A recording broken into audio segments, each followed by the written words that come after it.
Hey, well, we'd like to welcome everybody to Santa Clara City Council to the special meeting. And this is a special meeting. I'd like to welcome everyone who's here. I'm hoping that they'll stay through both meetings tonight. It'll give us a nice good attendance, but I got a hunch they're going to disappear after a few minutes. But we'll welcome them and hope you feel welcome while you're here. We've asked Councilman Wade if he would lead us in an opening ceremony and pledge of allegiance. And so if everyone would please rise and salute the flag. Please follow me. I pledge allegiance to the flag of the United States of America and to the republic for which it stands, one nation under God, indivisible, with liberty and justice for all.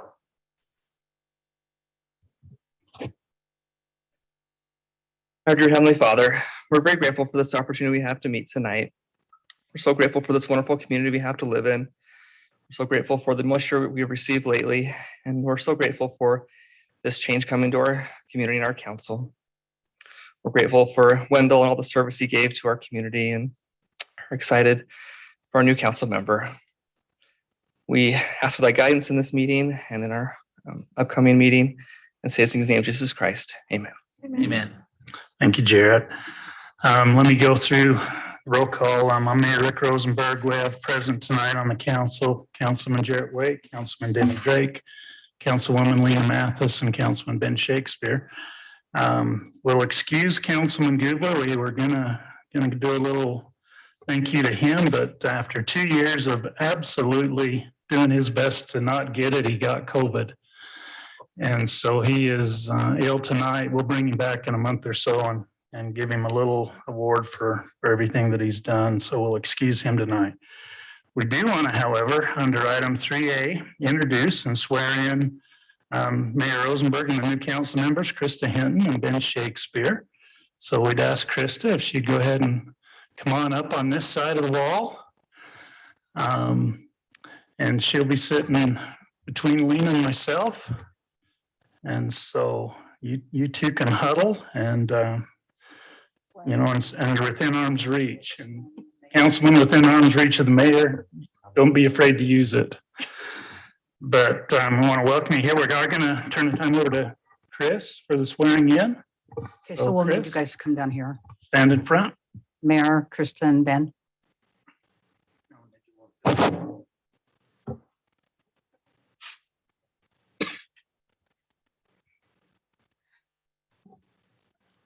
You just stand there and then they can take your picture. Right out here. Right in front, right in front. Right in front. Yeah. Front center. Slide over a little further. Right there. Okay. Raise your right hand. Do you solemnly swear that you will support, obey, and defend the Constitution of the United States and the Constitution of this state, and that you'll discharge the duties of your office with fidelity? Okay. Sweet, you're good.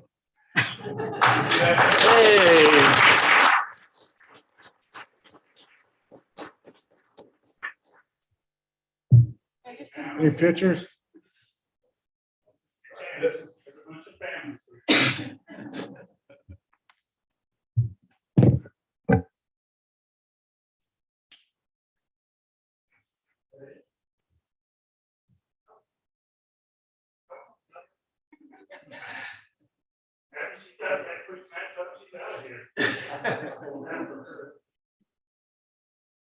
You got time for one more picture?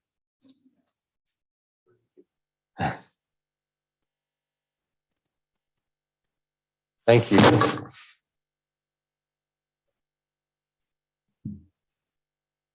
you guys next week.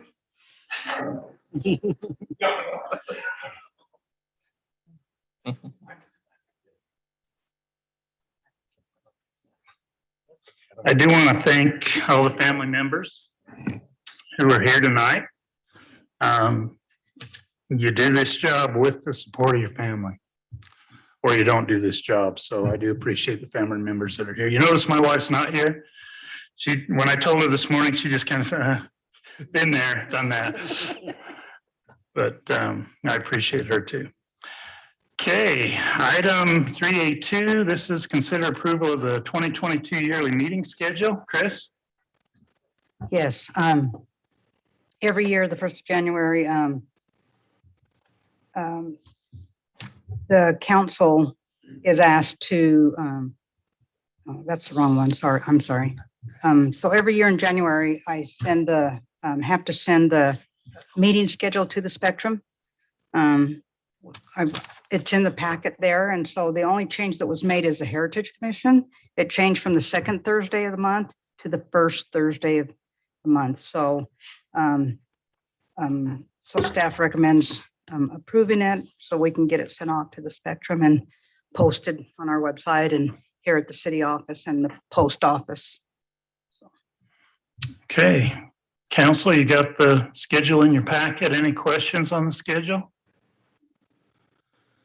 If not, I'd look for a motion to approve the 2022 yearly meeting schedule as presented. So moved. Second. Got a motion by Danny and a second by Jarrett to approve the public meeting schedule for 2022 as presented. Any question on that motion? All in favor, say aye. Aye. Any opposed? The ayes have it unanimously. Okay, now I just need a motion to adjourn. See how easy this job is? So moved. Is there any more? Second. A motion by Ben and a second by Lena. Any question on that motion? All in favor, say aye. Aye. Any opposed? Okay, we're adjourned. Now, we're going to start the work meeting. Oh. Yeah. Go to the work. You gotta switch over on the recorder. too. Okay, we'll switch over, let her switch over on the recorder.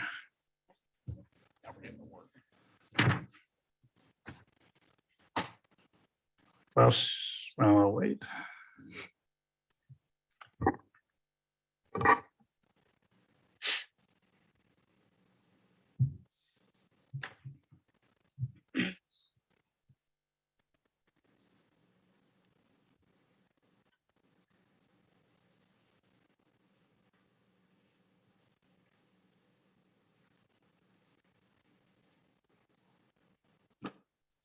Kick in.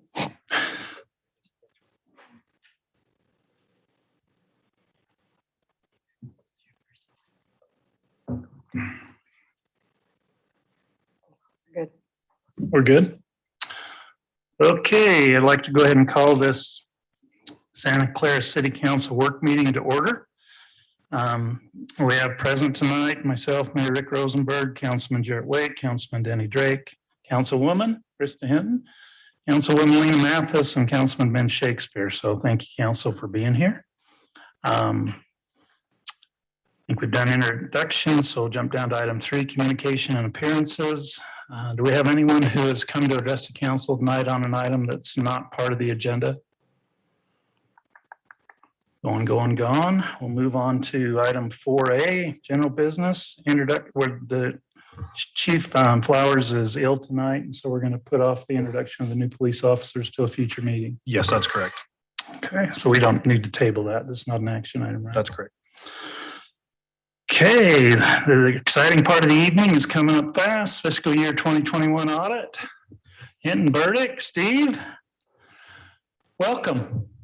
Thank you, Mr. Mayor. I know this is your favorite meeting. This is my of the year. favorite meeting of the whole year. Oh, good. Brock's got that PowerPoint presentation up. So as Mayor Rosenberg mentioned, my name is Steve Palmer. I'm a partner with Hinton Burdick CPAs, and we have recently completed the city's fiscal year 2021 audit. And it's my pleasure to be here this evening to report to you on how the audit went. Thank you, Brock. We'll see how that works. Is this mic working?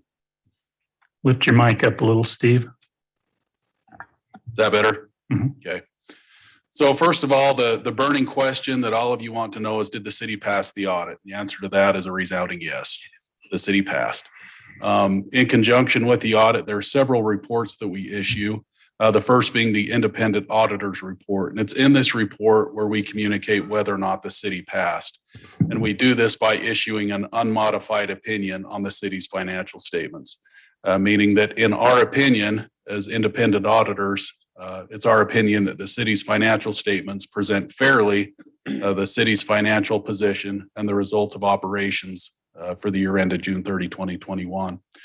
We're required to issue a secondary report on the city's internal controls over financial reporting and on compliance. There's several different categories of findings that could potentially be issued with this report. The most significant being a material weakness, and I'm pleased to report that we did not have any material weaknesses to be reported. A lesser degree, if you will, a finding that we can issue as a significant deficiency. And there were two items there, two findings that we issued, one regarding audit adjustments and the other regarding capital assets. And I'll just clarify those a little bit. If we go through our audit procedures and identify adjustments that need to be made to the city's financial records in order for them to be presented in conformity with the accounting standards, the auditing standards, that is considered to be a significant deficiency. I would like to mention that I have very, very few clients that do not receive this finding, simply because there's so much financial information. The standards are so complex. It's really rare that we go through an audit and not find anything that needs to be adjusted. So while that we do choose to bring that to your attention, at the same time, it's not anything that's terribly unexpected, if you will. And so I just wanted to point that out. The third report that we issue is on the city's compliance with state legal matters as they pertain to finances. And I'm pleased to report that we issued an unmodified or a clean opinion there as well.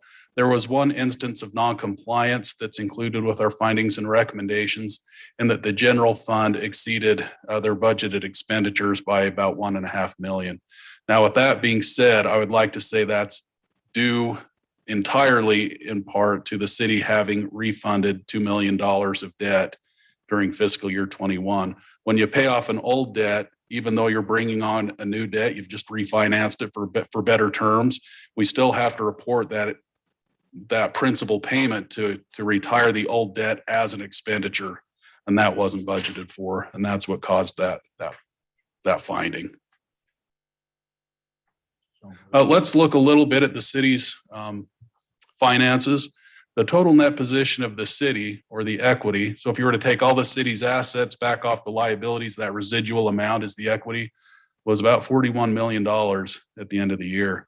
And over time, looking at the trend of this number is a good indication as to whether or not the city's financial health is improving or deteriorating.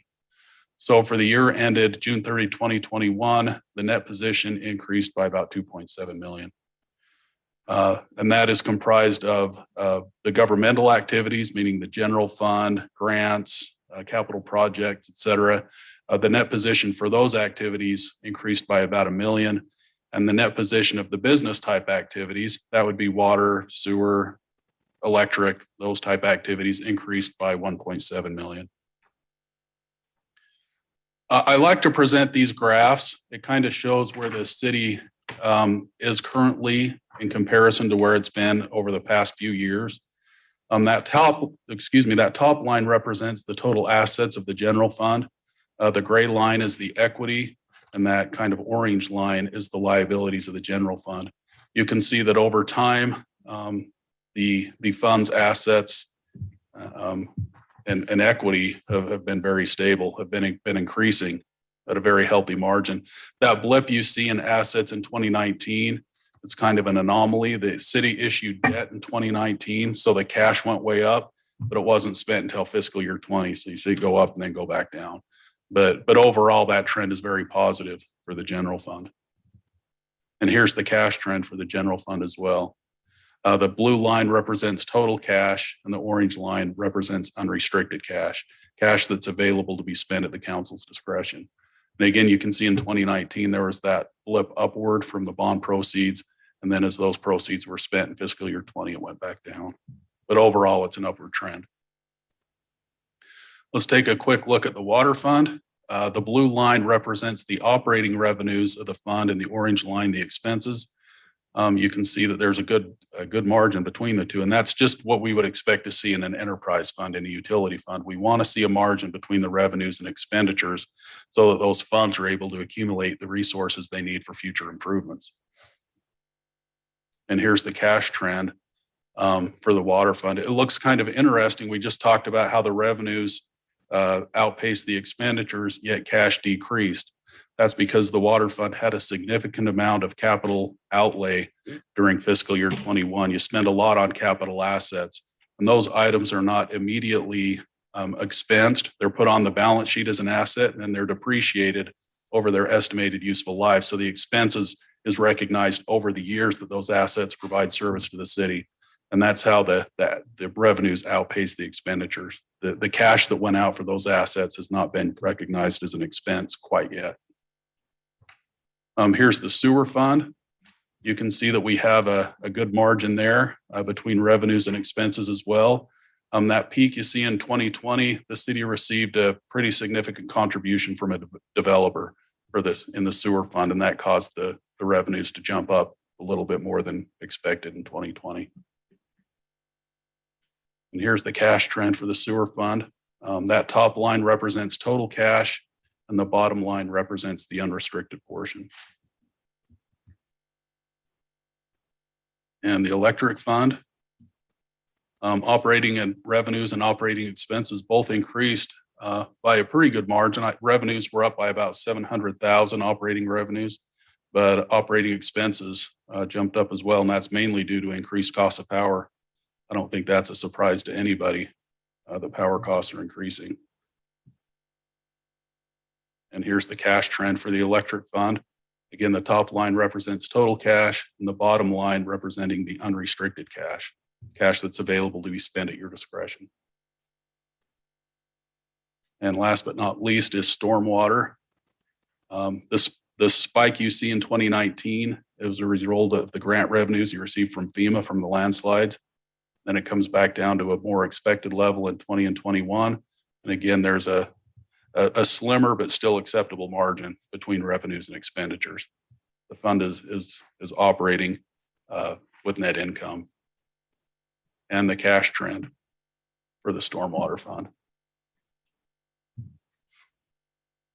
So with that, I'd like to take a few minutes to thank the city for allowing us to provide these services, and to thank the staff that helps us as we come in and do this work. We're big nuisances about it. For quite a while, we ask for a lot of documents and ask a lot of questions. And I just want to thank your staff for being so willing to help us through the process. If you have any questions now, I'll be happy to take those. And if you have any questions at any point through the year, please reach out to me. There's my contact information. I'm always happy to field any questions you may have. Thanks, Steve. Council, any questions for Steve?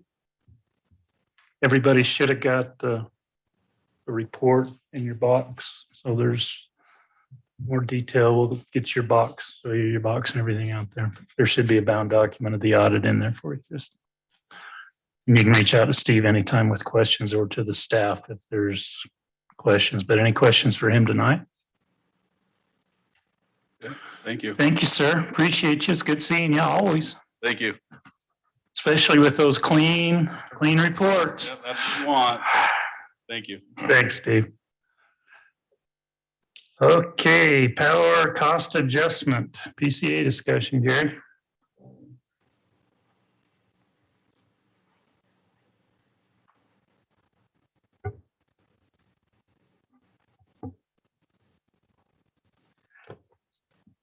Good evening, Council, Mayor. We've talked about this a couple other times. We'll present it again. I don't think we have Mike Johnson is online instead of Mark Beauchamp this time. Mark had other commitments. We met Monday with Krista and went over it with her, so she's kind of up to speed on it, so she didn't get blindsided tonight with it. If we can pull up, scroll down, or there it is. Let me just briefly go over it again. The power cost adjustment is a tool that we can use to recoup some of the costs of the fluctuating power market. Last year, the market was really high, and we lost quite a bit of money that we cannot recover. We can try to recover it if you want. It depends on how you want to set up how you want to implement this PCA if you decide to go this route. Can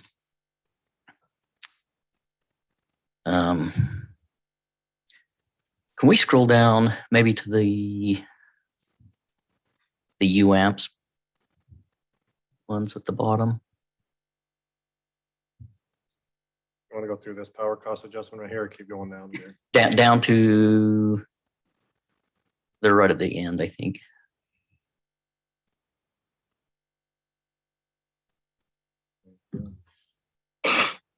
Oh, it's in another folder, I guess.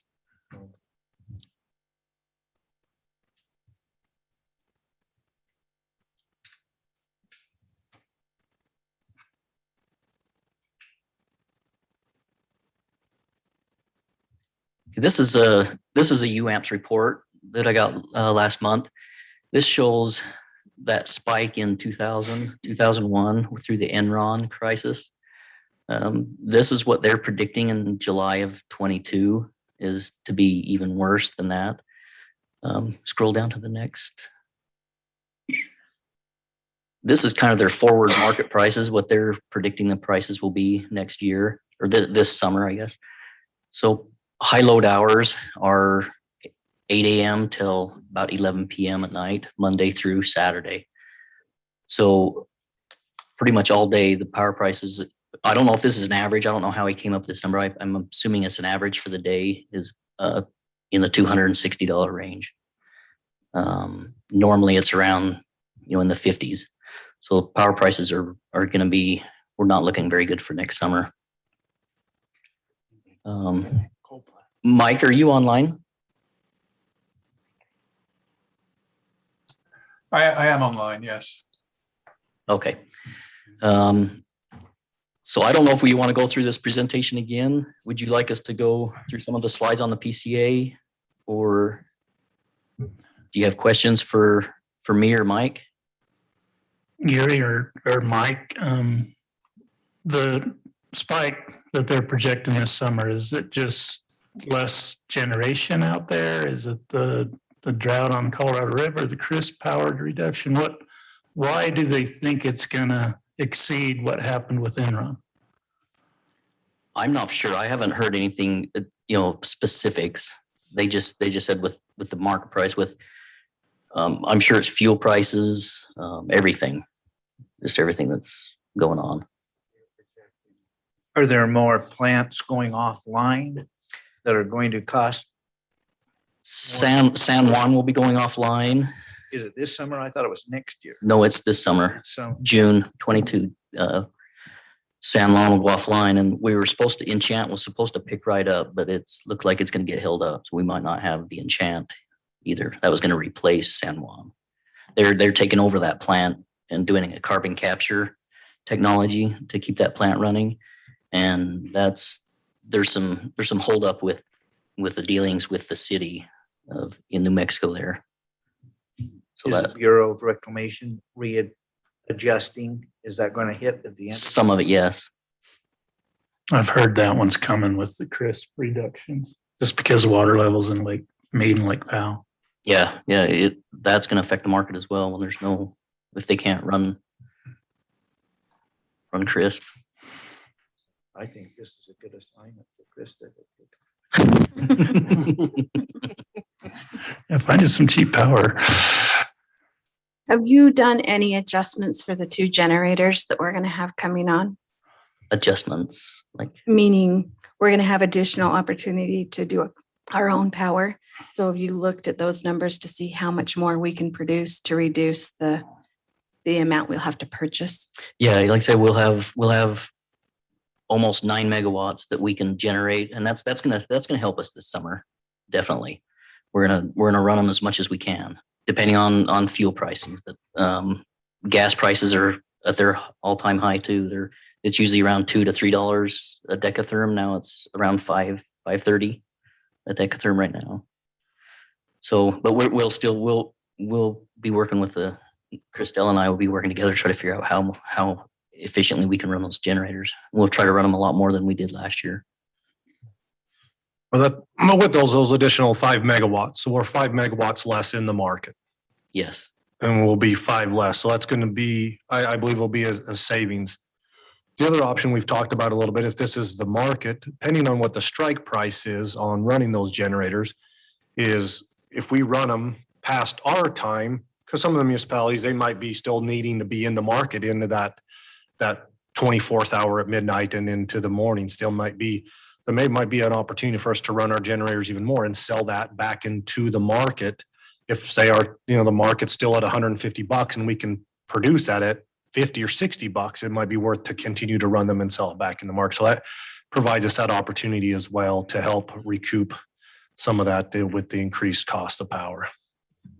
Yeah, normally our run hours on an average is usually about 11 o'clock in the morning till about 8 o'clock at night. That's about what our normal run hours are last year. So we may increase that, like Brock said, to sell that excess if we can.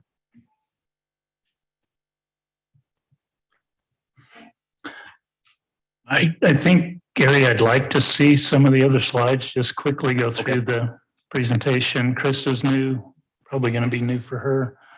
I think you were here for the power PCA discussion in December though, weren't you? I was, and then he invited me to come on Monday and. Okay. we went So you've been to- through it. Okay.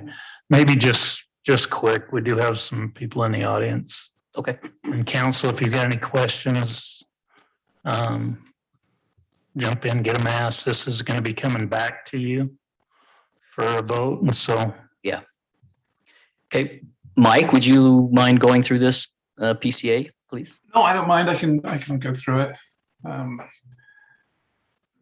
I'll basically just start and go through it. And if you have any questions, shout out and I'll stop and take questions. What we're looking at is introducing a mechanism to recover or give back in some cases costs or over collection from our power supply. If our power supply goes up, then we'd want to capture that from our customers. If it goes down, we want to give it back to our customers. It basically it stops the utility from being at risk, and it shares the risks with the customers of providing power. And especially given the volatility of the market at the moment, it's probably a good time to be introducing such a mechanism. Most utilities already have this type of mechanism. I think all IOUs do, and a lot of municipals do. The one we've set up for you guys is a 6-month rolling average, which basically means if your power supply goes up tomorrow, we would recover those additional costs that are incurred over 6 months. So the first month we'd recover 1/6 of that. The next month we'd recover 1/6 of that. So it wouldn't just be a great big leap to recover it all. We'd do it over 6 months, which then smooths out the effects for the customers. And the same with giving it back. In the chart that Gary showed of the future prices, you could see it zips up and then it zips down.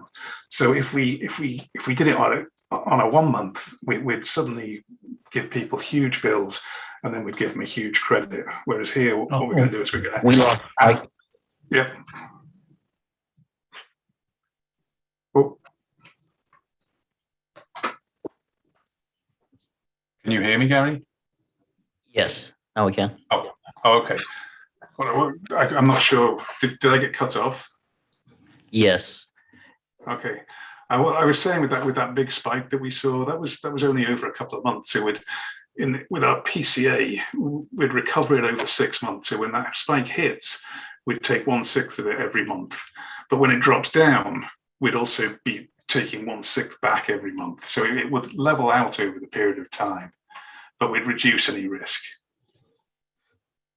So that's how we're smoothing out those fluctuations rather than having a large increase 1 month and a large decrease the next month. okay.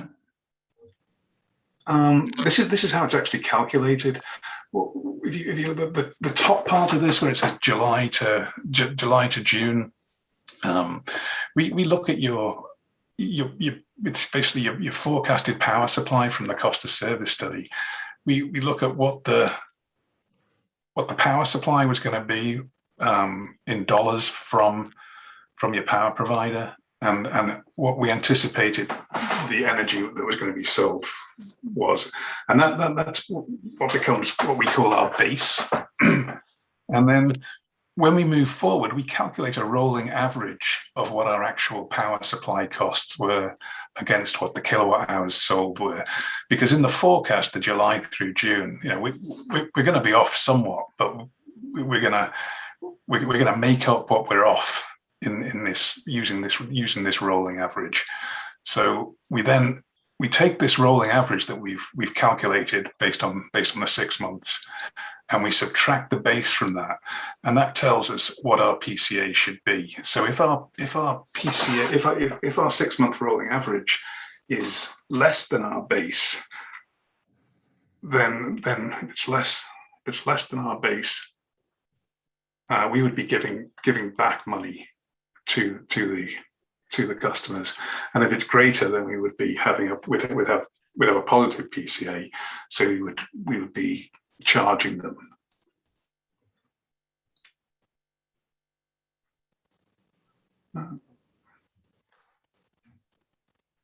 This basically shows in 2020 what the effect of the PCA would have been if we'd had one in place. And your average usage is 1,230 kilowatt hours for a residential customer. And you can see in the right-hand column the monthly PCA dollar impact. So overall, they would have seen about a $13.49 change in their bill if we'd had a PCA in place at this period of time, and that would have recovered the monies that we didn't recover. So we had to rely on our funds that we have in savings.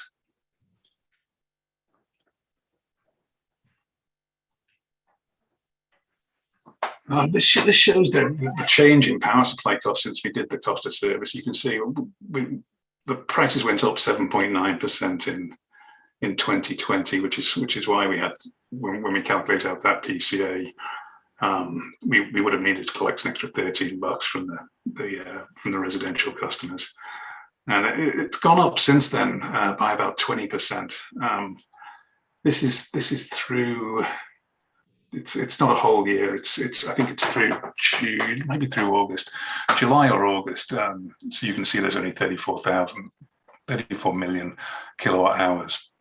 So it's just a partial year, but costs for those first 7 or 8 months have gone up by about 21% from the previous year.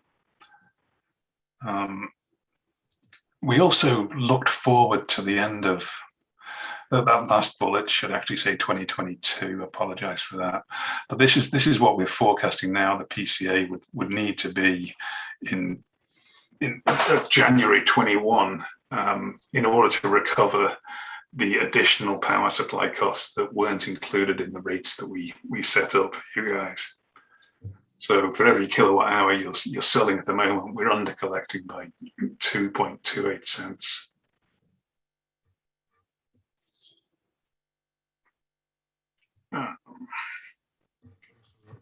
We've done the rate. Yeah, we've went over the rate design, and that's been approved for that 2.5% increase. So the next item that's going to come before the council would be approval of the power cost adjustment, implementing that. Yes. Yeah, if council's okay with that, it would need a public hearing because it's an implement new rate on there. So next week we would set for a public hearing on the 26th to do that. Want to make sure come back with council. I know there's been some discussion with this previous discussions to make sure council where their feelings are at and moving forward with bringing the PCA back for a public hearing. So if you guys are comfortable with that, then we'll move forward with that next week on the agenda to set a public hearing. If there's some more concerns and discussion that needs to happen, we're happy to move that path too. So is that the same time? Yes. So yeah. Okay. Ready to set the public hearing? I've got a couple questions. So just help me understand a little better how this will actually affect customers' bills. So if we go back to the chart that had like January 20, February 20. So because of like when prices go up and when we're actually billed from UAMPS, you basically get charged a little more in January, February, March, and then less. Am I understanding that correctly? April through August, or is it the other way around? No, that's correct. Because if you put Correct, yeah. it average, so it'll take a while for that to catch up. So the summer months when the prices are high, they won't start seeing that on their bill until September, October, November. Okay. And then that's adding, is that $0.007? So 0.7 cents on like December of 2020? Yes. Okay, so how does that jive with the forecast of January 2021 on the next page? That's almost, well, 2.25 cents per kilowatt hour. Is it just that big of a jump, or because that's a way big difference? Because I can see our power rates going up, 1/10 of a cent or something. That's not that big of a deal, but to go up 2.5 cents, almost 2.25 cents, that's a really big jump for someone's bill just in upcoming January, I guess right now, but that just didn't make sense to me. Those two numbers don't seem to jive. That's January 2022, and it's driven by the costs that are being hit now in the summer of or hit in the summer of 2021, which you can see where it's gone up.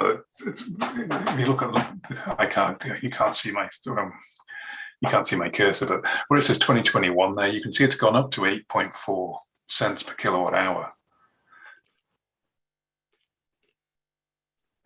Okay. And last year it was the 7 cents, and you subtract out you subtract the base from that, and you get what the value would be.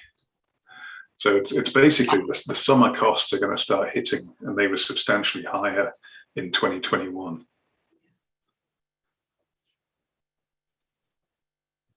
Okay.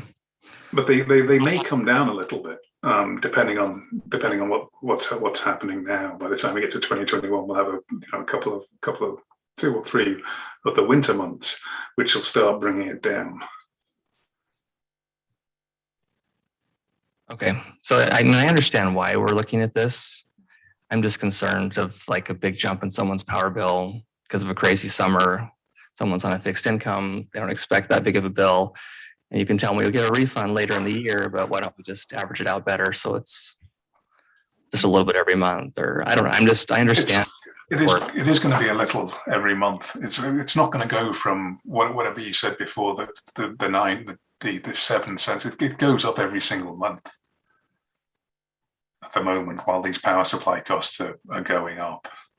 It may drop, a couple of times in the summer, in the summer, but it's going to carry on going up while we recover those costs that are associated with the high power supply that we saw in 2021 in the summer months. So with doing it the 6-month rolling average, that's what evens out that line. So if we were doing a month to month during July and August, their bill would just skyrocket, and then the winter months would come down. But doing it with that 6-month average, you're taking the average of those 6 months and then adding it to their bill. And then as that month rolls down, it just flattens that curve. So you're not seeing that big jump.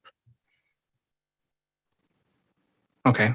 Yeah, I guess just my struggle is we're already known as having high power in Santa Clara. And it's just another, if we're charging our averages with the new increase, I can't remember what it's going to be per kilowatt hour. It's what, 8, 9 cents, 10 cents in that range. So we're adding almost 25% of the cost with this PCA. So that's a pretty big increase. We just did 2.5%, right? And now we're talking about a 25% increase. And I understand, yes, our costs were crazy, and that's why we bought generators and we're trying to prepare. But I'm just concerned that's a really big jump. The 2.5 cents was 2.5% was to recover the projected fuel, the projected power supply expenses, which have gone up from the projection by the 7.9 and the 20.9, which, you know, when we made the projection, they seemed good. They were, you know, UAMP said that we were going to see power supply change by. Obviously, something's changed in the market since then. We had about a 3% annual power supply change in our forecast. So we're about 5% off and 17% off. Well, where we thought the market was going to be. You know, and one of the reasons we looked at this, and Jack, you know, started this down on this power cost adjustment is, you know, over the years when we've adjusted our rates, and part of it's trying to get to a point where we have enough, you know, reserves and stuff and renewal and replacement of equipment and projects going forward. And that as you look at this chart that's there, and, you know, this year, looking at, we did $645,000 of our reserves we expense just to do power costs, which then means if we have to go on piece of equipment instead of possibly having to do reserves, we have to go bond, which just increases that cost. You know, then we're paying the interest in that instead of being able to go out and pay cash. And so this is an avenue that there is an increased cost, you know, to the residents based on that average. Some months up, some months down.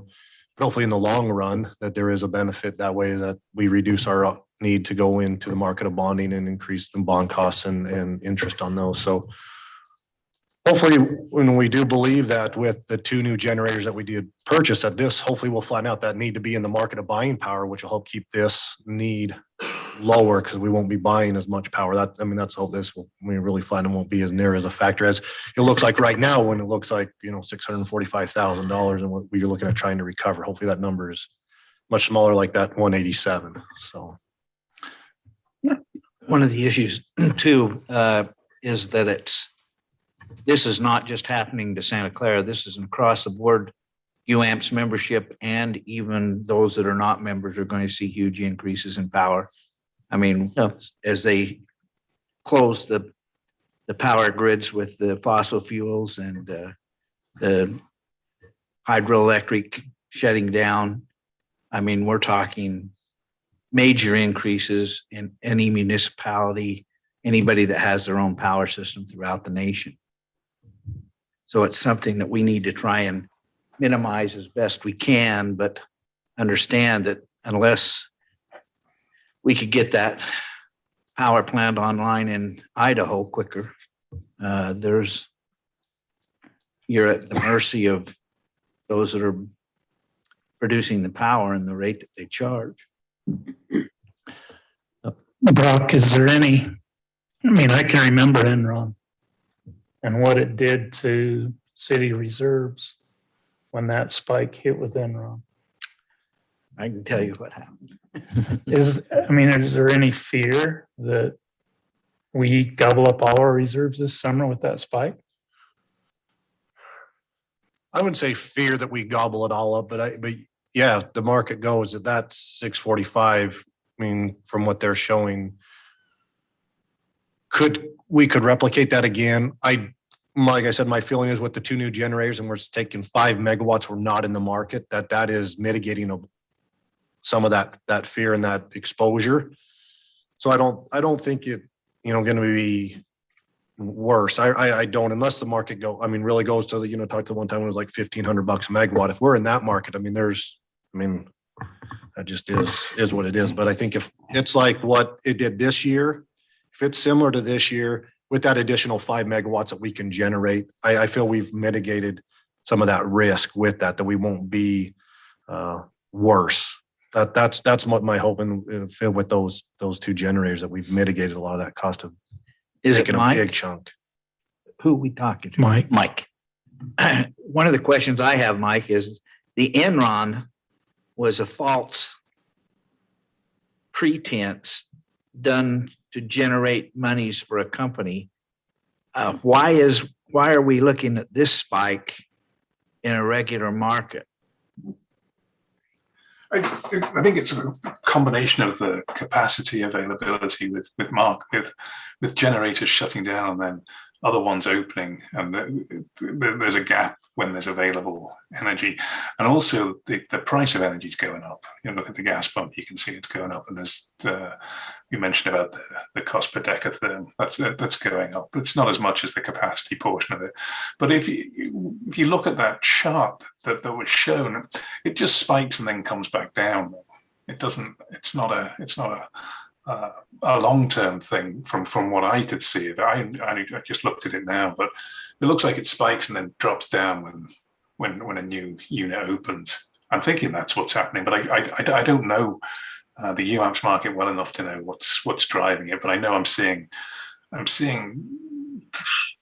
prices rise substantially throughout the country because of the fuel issue. And I think you've got added capacity issues with generators coming offline and waiting for other ones to go online. And the PCA is just another tool the city can use to protect the reserves. Yeah. Right. Yeah, the PCA isn't there to catch these spikes. It's there just overall to provide stability for the utility and stability for your customers. You're basically hedging each other. But hopefully your chart's going to look like the middle of this. You know, once we get rid of these spikes, we're going to go back to having something that looks like the middle of this, and we're going to the PCA is going to have spikes like you'll see between, I don't know, I can't really read it that well, maybe June 09 and March 10. We've got some bigger spikes, but that's what we'll see in the PCA, I think. We're not going to see a spike like that in the PCA because we're splitting it over 6 months. We've got the generators which are going to back off some of that spike. I was just gonna say, if we hit $1,500, those generators will be running. We'll be making money because we'll be running those things on back. So I think the concern altogether is just, I mean, it's all been shared, but part of it is going, okay, we're responsible in buying and assuring that we get the best possible pricing on.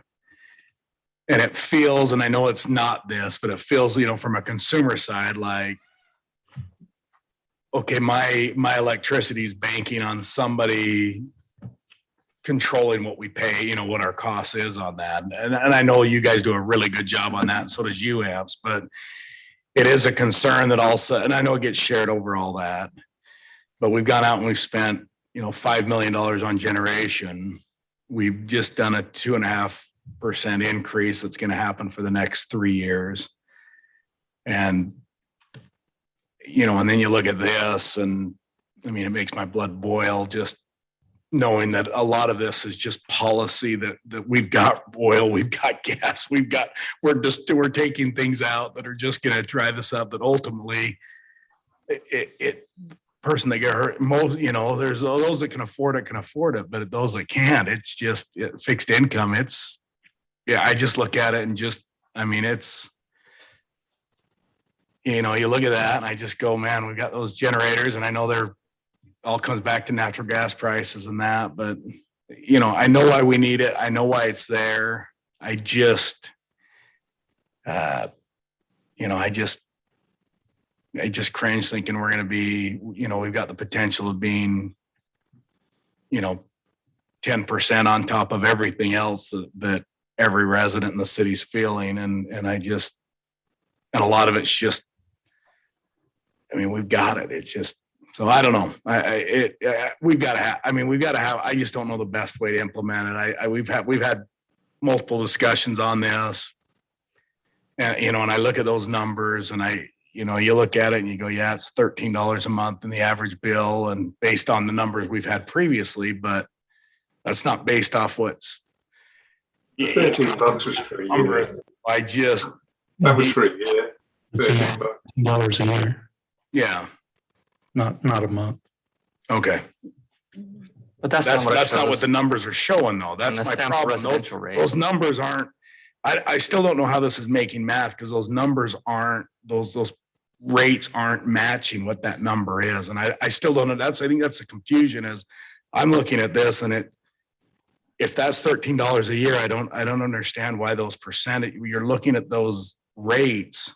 They don't match that. They don't jive. And maybe I'm just reading it wrong, but. Let me explain how I'll explain how it's calculated. I think you'll jive then. In January 2020, that 2.15 or 00215, if you multiply that by the 1,230, which is the average usage, you get the 264. If you add up that column with the 264, you're going to get the 1349. So can you explain further down the sample residential rate? Where it shows a monthly PCA of being 2853. How those jive? 2853. You can scroll down, Can you Brock, scroll down, to Brock, to the that? sample residential rate. Just a few more slides down. That one right there. Shows the monthly PC at the bottom. Yeah. Is that really 2853 a month we're adding on to everyone's bills? This is for 2021. That's the commercial rate.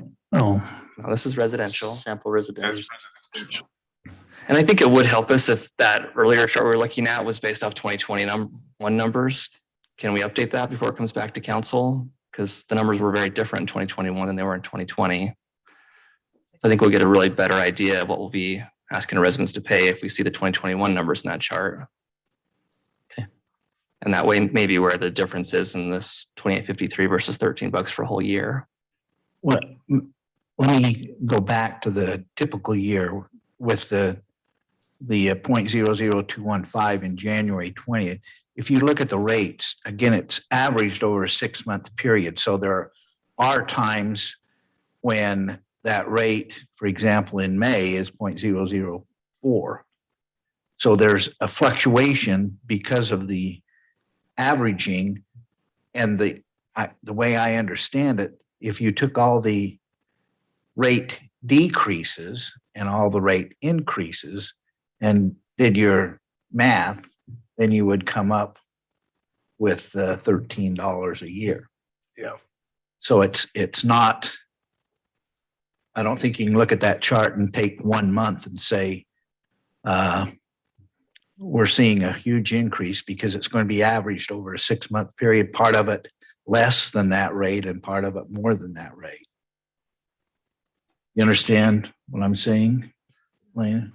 Yeah, I did the math on my bills, but I took the January 2021 PCA forecast. If you look at that rate that's on page 16, it's significantly higher than what's in that table. That's what Jared is saying.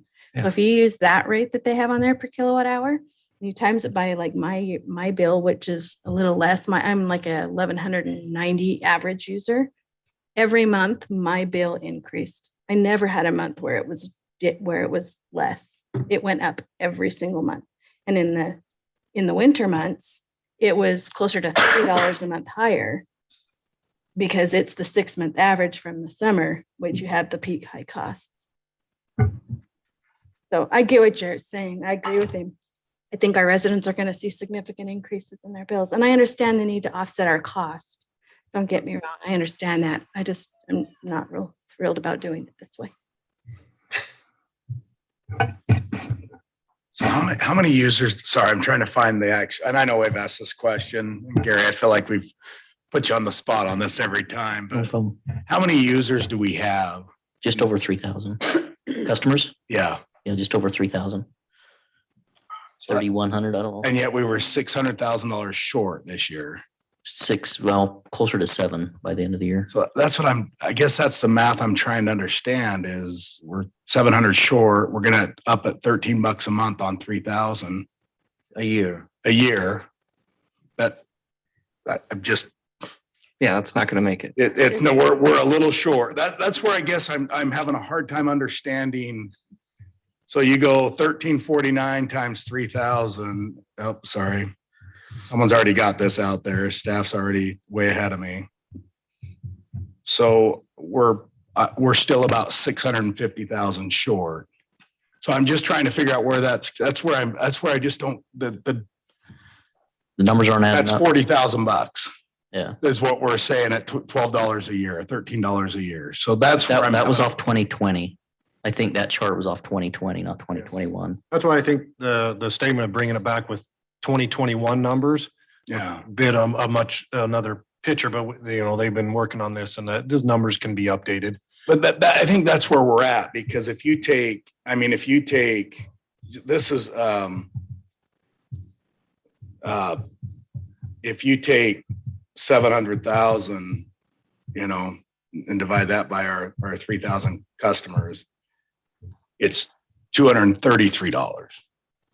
So I just don't know where everything's, you know, and I know that's in a year, but where that's still going down to $20 a month. So I'm just having a hard time putting all those together. And I think that's where I think that's where everybody is we're seeing that. And I think if you said, hey, it's $20 a year, I think we'd all be like, oh yeah, well, this is great. But it just doesn't, we're 700 grand short. And Yeah. so. Well, we can have him update to the 2020 numbers and see how that is. And I'm not gonna lie, it's gonna be high. I mean, that's just the market. But we want to be able to present the real I mean, the number. 2021 numbers. We don't want to prove a $13 number. It's really a $220 number. We're going to have pitchforks out front if we sit there and tell everyone, well, it's $13 a month or the year. Yeah. And it's not. And that's where we're having that's where I think for us or everybody, it's just so, but yeah, I agree. I'd have no problem saying, look, here's the reality. And then we've got to just sit back and go, look, we've got to. Well, let's see, we'll bring that back, but then we're looking at, it's hard to predict what it's going to be this year. So if we try to sell it to the public on this year's numbers, it might be worse next year. So, but the best we can do is this year's. Yeah, I can tell you what it is from January 21 through September 21. That same chart that we looked at where I explained January, the total for those months, I'll repeat that's January through September. So it's 9 months, is $137.21. Average $15.25 per month. $15.25 a month. Yeah, but it's misleading because January, February, March, April, May were all, well, January was like $13. The next 4 months are like $7. And then the last 4 months have been $18, $26, $33, and $27. So we're really seeing those summer ones kicking in, and we're coming in the third. We bring it in on a monthly basis, 1/6. Sorry, I didn't mean. No, and that's, I think, Gary, let's maybe simplify the presentation a little bit and address that issue so that we kind of follow the math along. Maybe bring that for discussion again. And then we'll set the public hearing if everybody's comfortable after that. Bring it back to the meeting. Next week. Right. I do believe that having those 2 generators and those not buying 5 megawatts, that our exposure in the market, like I said, it goes down to where what this is, the number of what we had to buy those megawatts should decrease down. So I'm hoping, like I said, the 645 is what, it's not more. It's just, it all depends on that market. I mean, where it goes, like you said, 1,500 watt, but we can run the generators for a long time. 36 hours a day, those things will be running. That's just the hardest thing with living in the southern Utah is that swing, our load swing. We're going from 8-9 megawatts in the winter to 20 megawatts in the summer. And so to try to purchase power and not be long in the winter for 4 or 5 months in the winter and have enough for the summer, it's just hard to deal with. So these generators are the biggest thing to help with that. Well, and Danny's already hit on it. Just having the consistency of the carbon-free project, having the generator. I mean, we're going to face this, but I just think we're doing everything we can. And And I think we just continue to do it. I think it's just, let's do everything we can to, because I think that's the thing. I think people realize it's going up, but let's try to avoid that, that spike to whatever it is there. And Well, I think what Ben's doing and what we're talking about doing is that 2853 that we're talking about there is closer to the monthly increase that people are going to see rather than the $13 a year. And all we want to do is be able to present to the public what we really think the increase is going to be. I mean, it is what it is. There's nothing we can do unless you can find a power source from South America we could ship up here by ocean or something. But that's what it's going to be. They're all running off our coal because I was down in Guatemala this year. We're shipping all our coal to them. So, but anyway, that to me, it's important that figure 2853, if that's the number, that's what we need to shoot. Yeah, so we need to disclose that. yeah. Definitely. Okay. Would you like to come back to the January work meeting? This I mean, February. is the Sorry. January. We'll bring it back. Bring it back to the week. regular We meeting. need to get the numbers done Yeah. for next week and bring it back next week. We'll have a discussion with the real numbers. And if council's comfortable, then we'll have on the agenda also to set the public hearing for the 26th. So, Okay. Mike and Mark and those guys to work on updating, getting the 2021 numbers all done in there. Okay. Okay. Okay. Well, thanks, council. Thank you, Mike. Appreciate your help. If I just ask one question, I just want to know when that meeting is, just so I can just make sure Mark's available Yeah. and I'm available. One of us is anyway. Yeah, January 12th, so a week from today at 5 o'clock, Mike. January 12th. Okay. Righty. Thanks, Gary. Okay. Thank you. Next item on the agenda, council, is a budget calendar discussion. Brock? Yes, so really on the discussion here on the budget calendar is asking council on the budget retreat when council wants to get together. So I had a little discussion with the mayor today about this. And so we would be looking at sometime in February, towards the end of February to get together based on my discussion with the mayor on how to proceed with that. So pretty much the calendar is kind of set on the dates, bringing back for, public hearings or adoption of the tentative budget and the final budget and work meetings with the council are there. But just want to talk to the council when you want to, what a day works towards the end of February or first part of March, we could, everyone get together for an afternoon to have the budget retreat. This is typically we get together at 11 or so and go as long as it takes. So look at your calendars and see if we can find a day that works for everybody.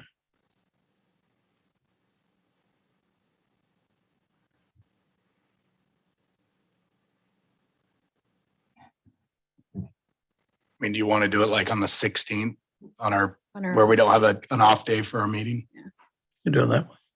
That'd be the third Wednesday. Mhm. That work, Brock? We can work on that. Yep. That works for Everybody's everyone good on third Wednesday in February? Mhm. Last year we did Tahiti. Are we just doing it here this year? With Krista here, so. You can still wear the grass skirt. Well, I We'll thought want The it here. spoiler the first year. I thought that place up in Montana, No. was that Whitefish? I mean, mayor, well, a little early in the year. We make it work. So is it a kind of a So, luncheon? yeah, so the 16th, we'll probably come in around 11:30 and we'll get going and we'll have lunch and get going through, an activity and presentations and discussions. And so, yeah, we'll go until, plan is we'll go as long as needed, but really not after 5 o'clock. Yeah, we went till we were done last time. I think I remember calling in dinner. Well, we don't prefer not to do that. We bought everything last year, didn't we? There shouldn't be a lot of on the want list. Yeah, we gave them everything they asked for last year. They're just gonna come with gratitude. That's right. They don't have anything, no. But council, this is also over the next month, your time to think about and I know you get approached by residents and ask questions about stuff. This is where you get your wish list together as well. Yeah. And then we'll meet with the staff and try and mesh those two wish lists together into a budget. Yeah. So if there are things in particular that you already have or whatnot, and there's something on there, you can, email me or call me, let me know what it is. And so we can address it as with staff if we're going forward. But if nothing that way, then we'll just plan on the 16th of getting together and going through those wishes and goals you guys have for this upcoming budget year. So. All right. Thanks, Brock. Okay, is Silverado on? Are they on Zoom? Yeah, I've seen Mr. Hunter's name pop up. Item number 5 is a discussion on the concept plan for the Silverado project. This is in preparation for the zone change application, correct, Jim? Yes, thanks, Mayor and council members. We wanted to take a few minutes tonight and talk to you about the Silverado project. The applicants, Joe Brown and David Hunter, requested a work meeting discussion with the council, so we're doing that tonight. I think we can pull up the site plan. It appears that the applicant, who I believe is on the call, submitted some newer stuff. Yep, we're here. Okay, great. May have submitted some newer drawings late this afternoon. I'm just going to talk about the ones that were in your packet that we previously saw. And if they want to talk about some of those changes, we'll let them do that. You can see the site plan here, or the proposed concept plan. It's directly east of the Harmon Center, just north of Pioneer Parkway. There's 4 different levels of development, or 4 different areas that they're proposing. The red is the commercial area, which would have frontage on Pioneer Parkway. They show two, well, kind of a strip retail building, maybe 1 or 2, and then perhaps a sit-down restaurant. On the east end there, the little bit bigger site, they're showing a convenience store. As you move your way north, they're showing an apartment project in the yellow area. That is approximately 96 apartments. They would have 4 buildings, 3 stories high, 8 units in each building, so 24 unit buildings per building for a total of 96. The area in blue is interesting. They're proposing a man cave / dwelling unit. These units would be approximately 2,400 square feet in size. That's the term that I've been told. I'm thinking there's another term, and maybe Dave can tell us that, but I hear man cave. I don't know what else to call them at this point, but I'm sure others would like one as well. She shed. Yeah, there you go. The she shed. Okay, so man cave and shed. Good. I'm going to go with that, like the commercial. Just don't lie. Just don't let it catch on fire. They're showing 20.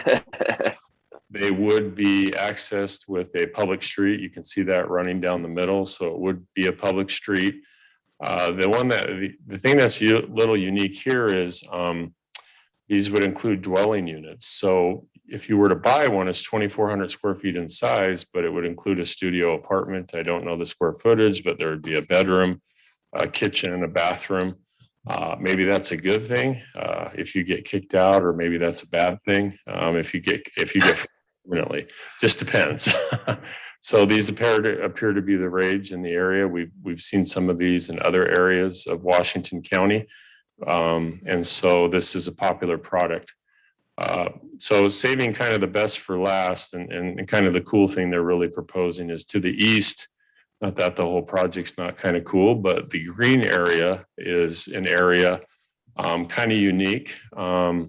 It's a pickleball facility. It's a destination sports area for pickleball. And this would include, and I think if we scroll down, Brock, there's a page on the green that actually kind of gives a breakdown of the site.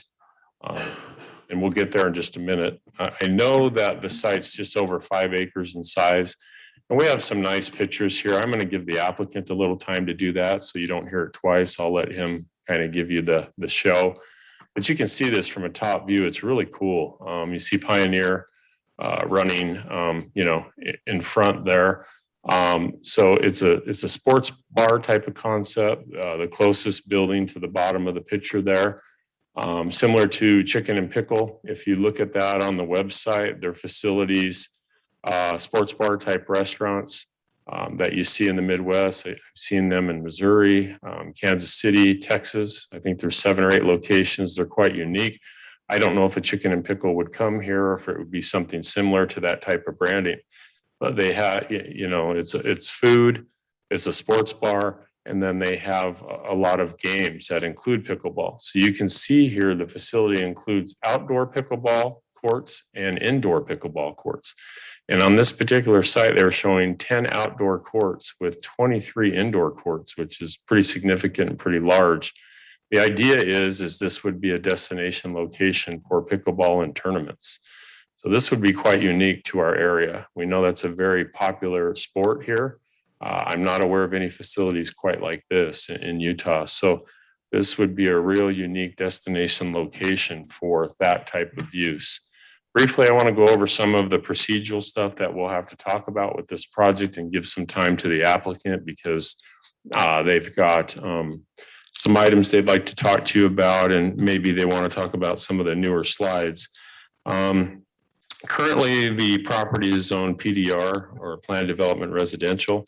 They would have to rezone the property to PDC to allow for the mixed use for planned development commercial, which would allow for the different components in the plan that they're proposing.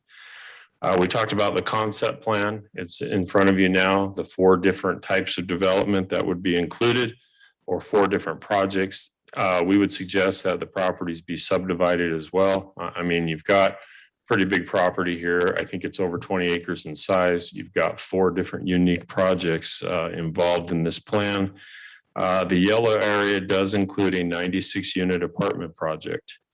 And we've talked about that a little bit. Currently, our city ordinance, section 1768050 states the following. An apartment project is limited to 30 dwelling units per project unless the proposed project is senior housing project with half or more of the units designated for single occupancy or as an affordable project meeting the criteria of federal tax credits or similar state or local affordable housing criteria and is approved for such credits prior to the beginning of construction. So that's something that we can talk about. We'll let the applicant present the project. And if there's more questions on that, I do have some guidelines and other material that we can discuss there.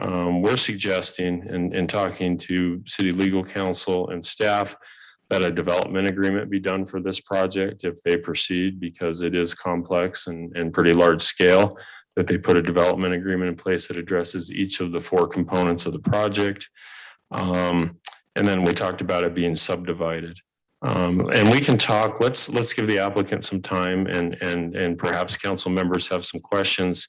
And then we can talk about potentially affordable housing for the site and what may necessarily be required to get the project or allow it to proceed. So that's what I have at this point, Mayor. I'll let you proceed. Thank you, Jim. Yep. Who we got, Dave and Joe? Dave Hunter's here. Joe's on the line. Joe Smith from Method and Jay Taggart from Method are all on the line. Just, Dave, as you go through and just have your team introduce themselves, just so we recognize who's talking, and go ahead. We'll turn time over to you. Okay, and we'll do the introductions as people are called on to speak, but I'm Dave Hunter. I'm the owner of Silverado Development. We've done projects all over the Western United States. This piece particularly we're pretty excited about because in our partnership with Method, I think we are master planning something that's going to be really unique and super cool, not just for Santa Clara and the St. George greater area, but I think for the state. I think this is going to be one of the unique, cool projects that's been, I mean, from our standpoint, we've thought it out as much as we possibly can. And I think it flows. It checks a lot of the boxes for a city as far as tax revenue goes, as far as meeting housing needs, and bringing some activity into kind of the core, you know, next to the Harmons and that retail center for you guys. I think it just checks a lot of the boxes. The main thing, and we are looking at something that's really old, the slide that's up right now. Before, you know, we started talking, going through this, we were going to do storage units on that east side with a C store and some other things. That has dramatically changed, where we're going to do the C-store over on the west side of the street on that corner. We're going to do a couple sit-down drive-through restaurants, and we've already got preliminary commitments from a couple of restaurants to come in. The man caves, and then of course what we think is going to be one of the unique things in the state of Utah is the pickleball center that we're going to do, which we hope is going to be a massive multi-state regional draw to bring in tournaments and to have, you know, activities, and especially with all the other activities that are going on in St. George, that this can be, you know, this can subsidize some of those activities, that when people are coming in for soccer tournaments, softball tournaments, senior games, that outside of the one activity they're there for, that this could be something else they can go do. The big thing that we're talking about tonight is this is the direction that we really as developers want to go in right now.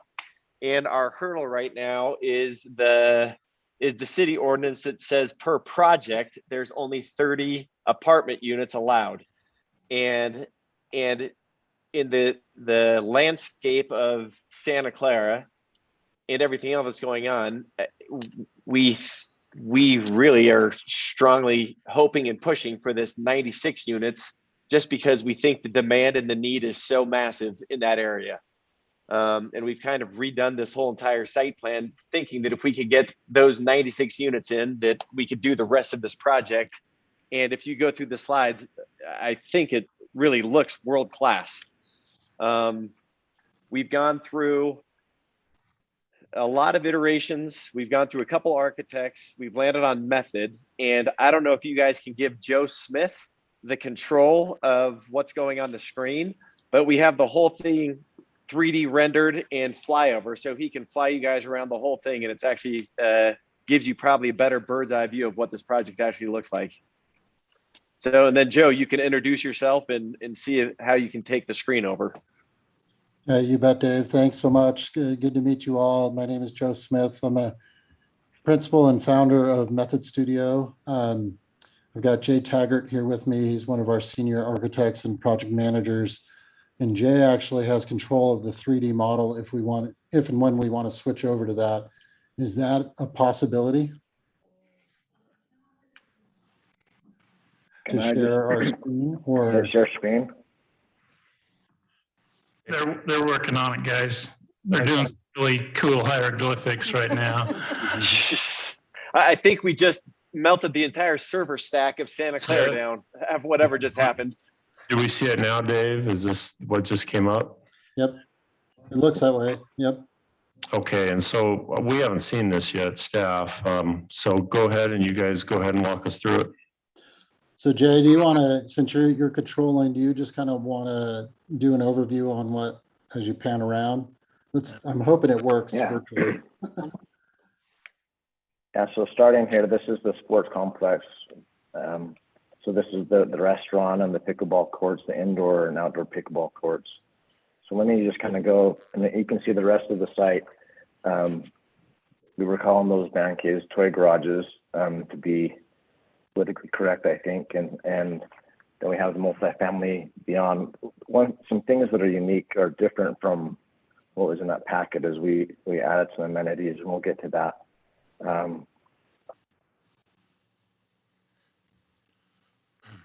So here's part of this. Go ahead, Jay. Part of the sports complex is there's a stage and outdoor amenities, a water fountain area, splash pad type area, and other things that people can come and enjoy and the public can enjoy.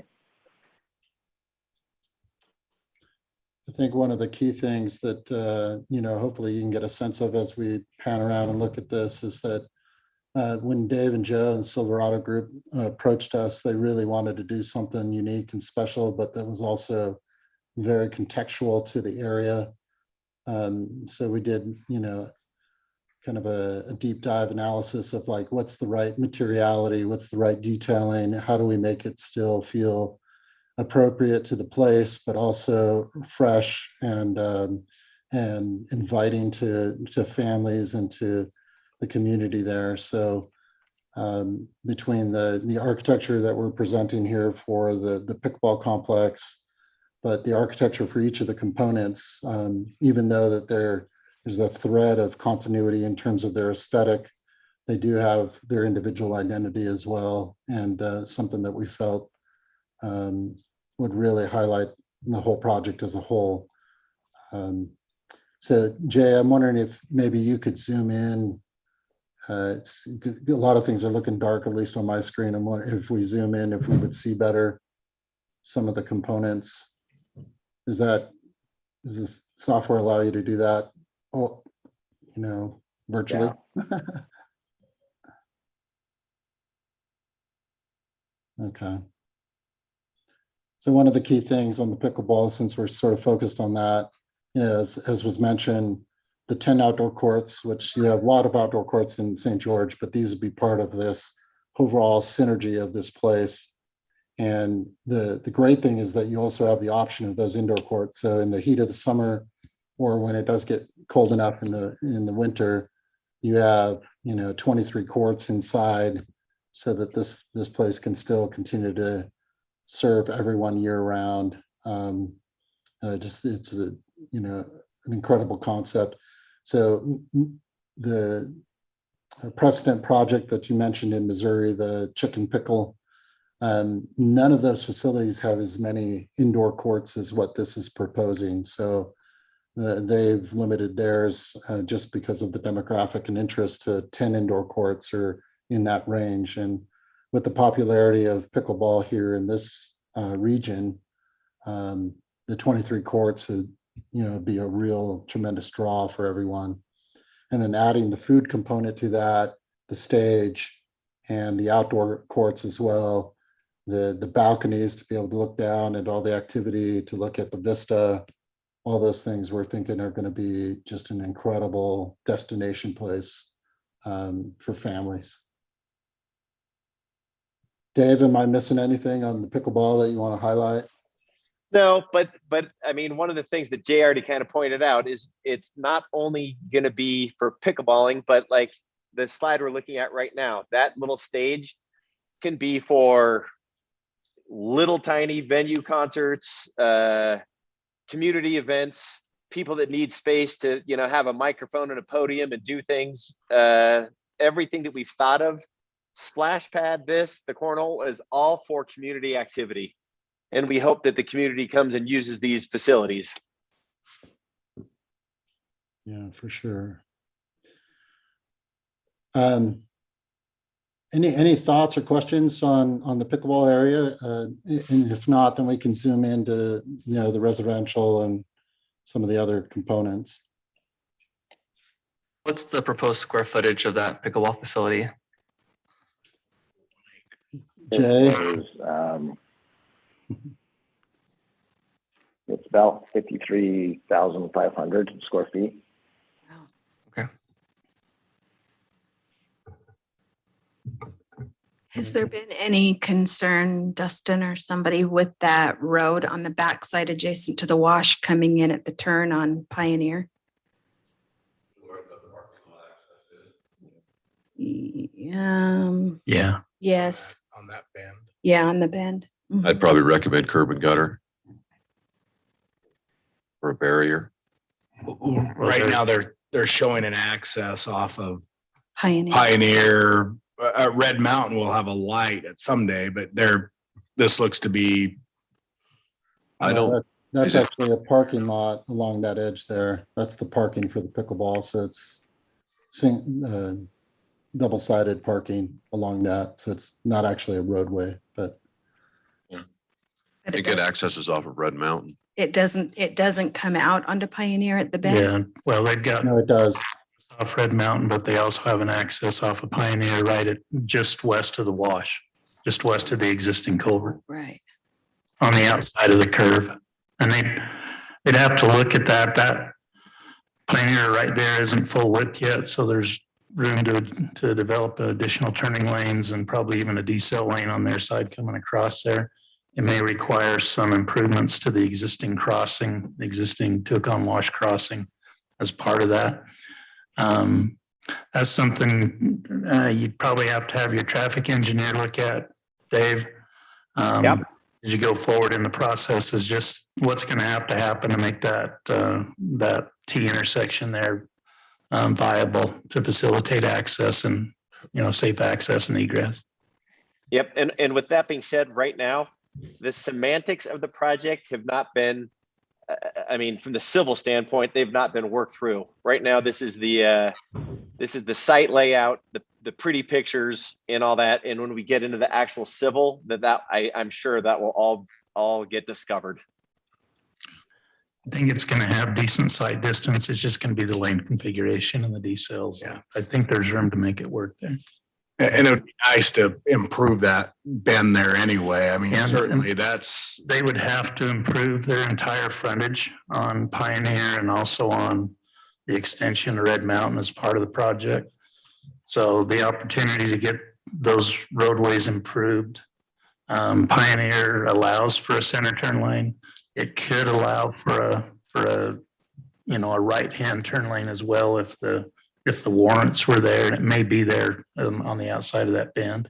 Yeah. But I think you may get an entry traffic coming in from the east, from the St. George side would probably use that to enter the project. They'll probably exit the project to Red Mountain and take advantage of the signal to turn left to go back out. And so that we can look at that as we get into the subdivision and the next steps in the process. All those traffic related things will be issued then or looked at.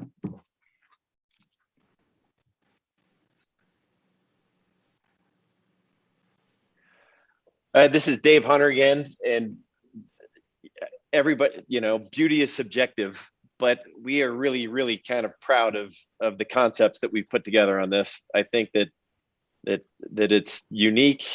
We haven't seen a ton of this, kind of architecture, not just from the pickleball center, but if you want to go over and show kind of the restaurant pads, I just think they're, again, this is me speaking, but I think they turned out really, really cool. Like something very unique, but also fits right into the landscape and the environment. Are you with us, Jay? Yeah, sorry, I think there's a lag time in the software. There, can you see? Yep. Yeah, and maybe Jay, fly us past the retail and go. Yeah, even the gas station I think is super unique.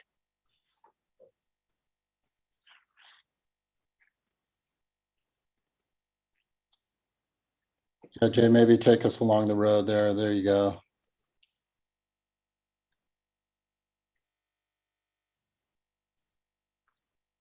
So that's the C-store, and then these are the two retail pads that, as Dave mentioned, would be locations for restaurants. And there's some retailers, like Joe mentioned, the design and language of the buildings is something that's cohesive throughout the complex, but each building has some uniqueness to them and something that fits in within the context of Santa Clara. Jay, can you back up the camera? We're in maybe a little too tight there. Yeah, keep going back. There you go. So you can see them sort of together.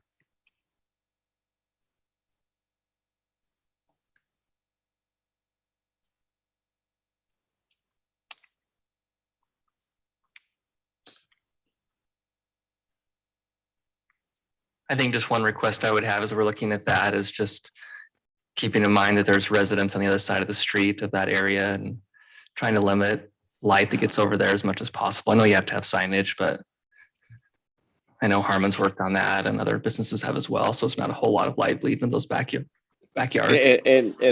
And absolutely, we want to work to make sure that this is something the neighbors are not going to be upset about. But with the building heights and everything right there on the frontage, they're not super tall buildings. And then from the street side, you won't be able to see the apartments because they're sitting down in that swell. So when you're driving past those are restaurants, the apartments will be completely hidden from the street.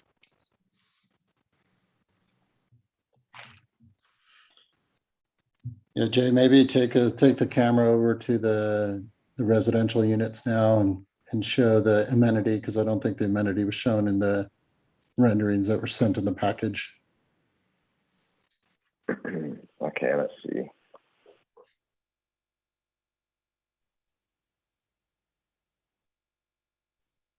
There you go. All right, yeah, here's part of the amenity. Let me just kind of go through this a little bit. So this is looking at the pool and some facilities for dressing, restrooms.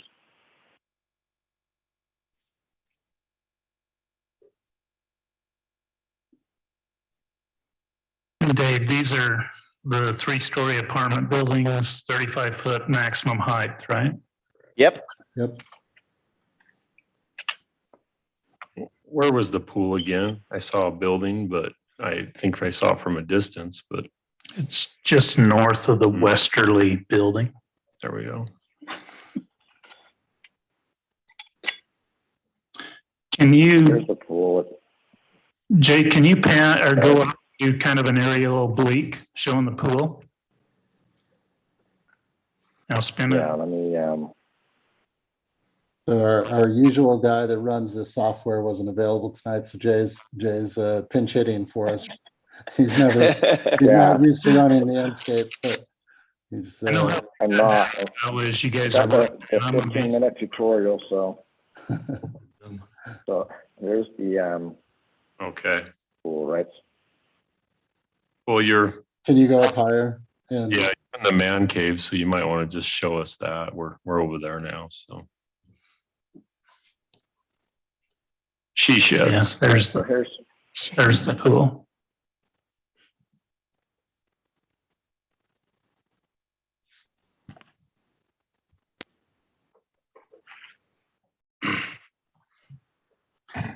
So just a quick question, will the pickleball facility, obviously you've got the pool there for the apartments, but will the pickleball be accessible to the apartment residents?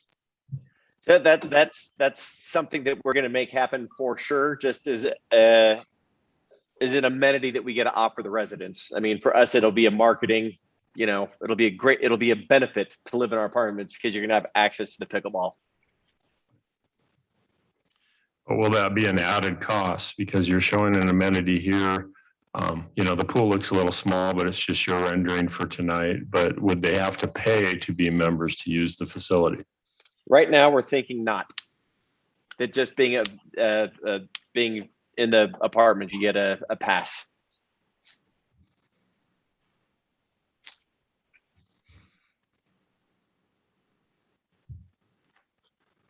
Dave, the dinosaur in the room is the 30-unit limitation, and if you guys are gonna go with any kind of a senior or affordable concept, or you're asking the council to change the ordinance. We want to change the ordinance through a development agreement. Our attorney, Mr. Mayor, is talking to your attorney right now, and they're kind of going right there because I had this conversation with your attorney, and we already discussed that ordinance can't be changed with the development agreement. It would require an act of the city council to modify it. So we would want to do that, and yes, so that's the answer, Mr. Mayor. We want to change it so we can do this, and we don't want to go through. We don't want to go. I mean, we're going to subdivide this whole thing up anyway, so there's separate tax IDs on everything. And one of the things that we talked about, and this was in the work session last time, is that we just separate all these buildings and just separate tax ID them, and they're just all their own individual projects. But I think we really just want to go through the front door on this. We don't want to skirt anything. We want to go through the front door and put together a very reasonable argument that this is appropriate for the site and it's actually a benefit to the city. And drilling down and trying to find where the 30-unit thing came from, we haven't been able to find a very definitive answer.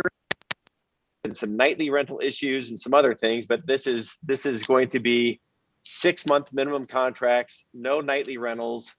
And I say 6 months, that's just to give us latitude. More likely we're going to be under year contracts on these things.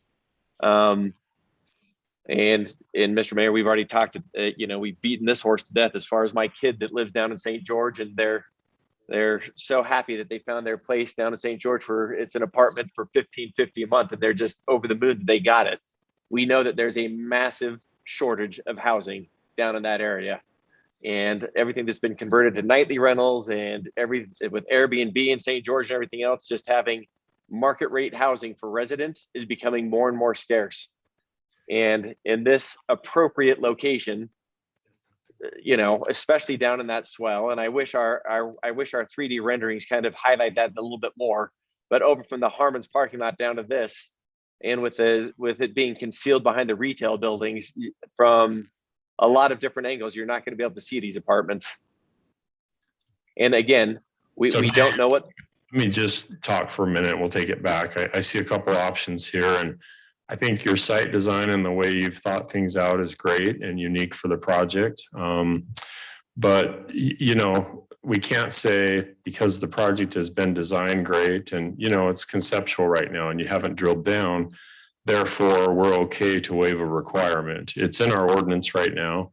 It is required. I look at, there's two options here, and Matt, I'm going to ask for your help here after I discuss these two options, if you see things differently.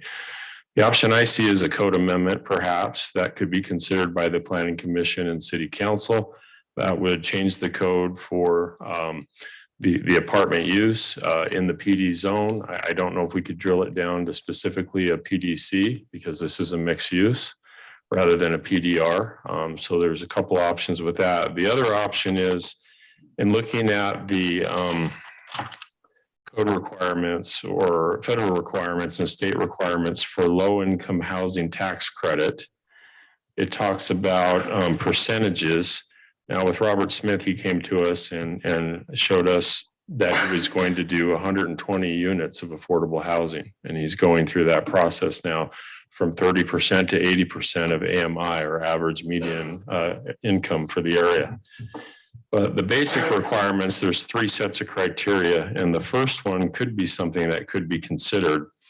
It says at least 20% of the project's units are occupied by tenants with an income of 50% or less of area median income adjusted for family size, AMI.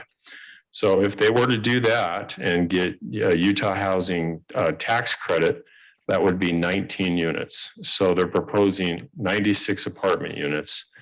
They would be required to do a minimum of 19 of the units at 50% of AMI, working with Utah, the state housing, and getting the tax credits. And I think it's for a minimum of 15 years that they have to be willing to abide by those requirements. So those are the two options I see.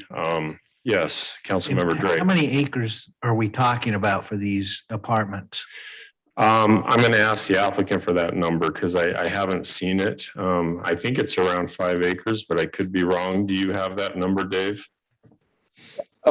Approximately 5 acres is about as accurate as we can say, because we haven't from the civil side, we haven't delineated anything yet. So that's just literally licking the finger and sticking it in the air. But that's from how the site is 21 acres, and we assume it's about a quarter of the site. So you're talking about an increase of from 12 to 20 units per acre. And our project requirement is one single project can only have 30 units. Is that what I understand, Jim? Yeah, that's right. But I have a question. Go ahead. Currently, the way it's written, and we could have Matt discuss this with us as well, but currently it's limited to 30 units, unless you have those two options, which we amended the code last fall to allow for the tax credit as well. Matt, go ahead. But that falls under our PDR density requirement. So where this is going to be a PDC, is it not applicable because that's specifically in our PDR zone? Well, I think it's zone in is the written for general. all. Yeah, I think it's in the general PD requirements, isn't it, Jim? Yes. It's not specific. It's not specific between PDR or PDC. Well, if the heading for the section says PDR zone density bonus criteria, 1768.50. So I guess carrying that thought through, what you're suggesting is that that by doing the apartment complex in a PDC zone, we would be relieved from those restrictions, is what you're Right. So suggesting. if it's in a PDC mixed use where it's conditionally permitted, does it exclude this in this particular instance? I've reviewed it and I didn't read it that way. Yeah, I'd have to look I at could it. have you take a look because the PD zone, it's for PDR, PDC, PDO, and PDI. We don't have PDO or PDI, but it mentions 4 zones, and these requirements are for all of those zoning districts. Yeah, and the other thing I'll say about that too, Lena, is when we had this project up here next to Lammy's that was going to be a mixed use PD project. I can't remember if that was coming into the PD or the PDR, but it was a mixed use. And we kind of went through this discussion about, what standards do we apply? I think it was a PDC actually, and they were having a residential component. And we basically kind of went through that analysis and said, well, even though it's zoned to PDC, we're going to apply the PDR standards to the residential portion of it. And I think that But makes I think some that's sense, because but- at the time we were using our old ordinance, and our old ordinance was twice as lengthy and very unclear. Yeah. Now that we've cleaned it up. I wonder Maybe if so. that's the All I can case. say is let us take a look at it. That's not, I agree with Jim. The way I have read it is that it would still apply, but. Well, the other question that Councilmember Drake brought up is a good one. I mean, in the PDR, PDC zone, the maximum density is 8 units per acre, and then we can apply a density bonus of 4 additional units per acre. So the maximum I see is 12 units per acre for a multifamily project, and I don't think we've exceeded that anywhere. I know Robert Smith's project meets that, the one that we've looked at recently. So they would have to use more acreage to get the 96 units if it's only 5 acres, because like you said, that's at 18 or 19 units per acre. And we haven't received a breakdown on the acreage. The only acreage that was verified was the 5.4 acres for the pickleball facility. So I don't know what the other acreages are for the other 3 sites exactly. And I think when we started going down this is Dave Hunter, when we started going down the path with work sessions, the conglomeration of the density came from the whole project. It wasn't just from where the apartments actually sat. And that's where we came up with that density. And obviously nothing was, confirmed or put in writing, but that's the outside of the pickleball center, that was 15 acres of this project, and we extrapolated that out of there. I thought each one of these projects, you were separate entities, and to me, that's not a combination of entities unless you're creating an association to do that with. So is it divided? I guess is my question. And ownership, is it platted differently? There's the ownership and the platting of it is different than the zoning requirement. The way I understand it, the man caves would be single ownership, correct, Dave? Yes. So there's not going to be platting there. The apartments would be established in a subdivision as separate, but the zoning is kind of overlaying the whole entire project under the PD zone. PD zone is going to establish that density that can happen. And then the subdivision is just a mechanical way that you're going to get to achieve those specific uses in there, because you have different uses, your commercial uses, residential uses, and the man cave rental uses. But the densities don't change according to our zone. The maximum density with even getting your density bonus. Designation, the bonus, for the bonus is still 12 units per acre. There isn't any exception for 30, even if we go to a higher density. I haven't been involved in any of those past discussions or previous work sessions. So, but I don't think it gets to 30. I think it stays under 12 if you look at it as a whole. And that's what was done with Black Desert. Yes. Yeah. Don't change on Black Desert allowed, Matt capped it out at 12. that allowed them to cluster and move it around within it. And then they'll be probably subdivided in the same process for the different types of uses. Right, and that would be the purpose of the development agreement, so that all of those disparate uses could be addressed together in the development agreement. So as far as, what that density looks like and how you calculate it, I mean, that I haven't seen enough information to even comment on that, but that would be the way you would address it, is in the development agreement. So. Right. And then the man caves, for point of clarification, Dave, I recall you said those were going to be sold to buyers. Yes. Yes. Be sold, and then the apartment complex would be owned by your group, single ownership? Yes. Single ownership. And so here's the $1 million question, or here's a question I have for you. We've got 4 different parts to this project. The commercial market's hot right now. The chicken and pickle, the pickleball is hot right now. We know housing's hot right now. It doesn't matter what type of housing it is. Just all housing is pretty hot in the market right now. Are you trying to build the apartment project first, or are you going to do this project concurrently with other phases? Are you going to do multiple phases, or just going to come in and take down 96 apartment units? The only thing that we're taking the whole thing down at one time. The only thing that's going to go as fast as the market will absorb is the man caves. We're not going to build all of them. I mean, we might end up building them all at once, but our plan right now is to start with about 12. But everything else will be built concurrently. I think that would be covered with our development agreement, correct, Matt? Yes, it could be.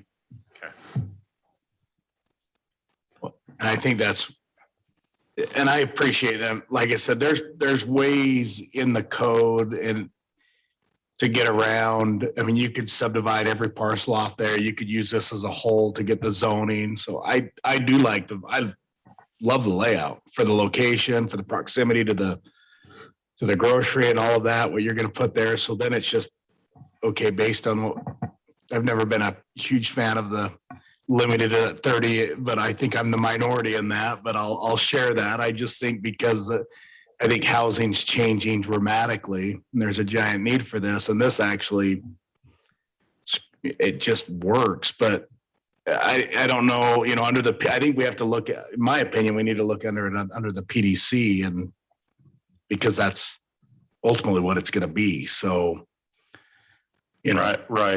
And this is Dave Hunter again. We've been doing this for a long time, and we don't go into cities and try to stick, pegs into square holes. Doing things that don't make sense for the city or the location or where it's at.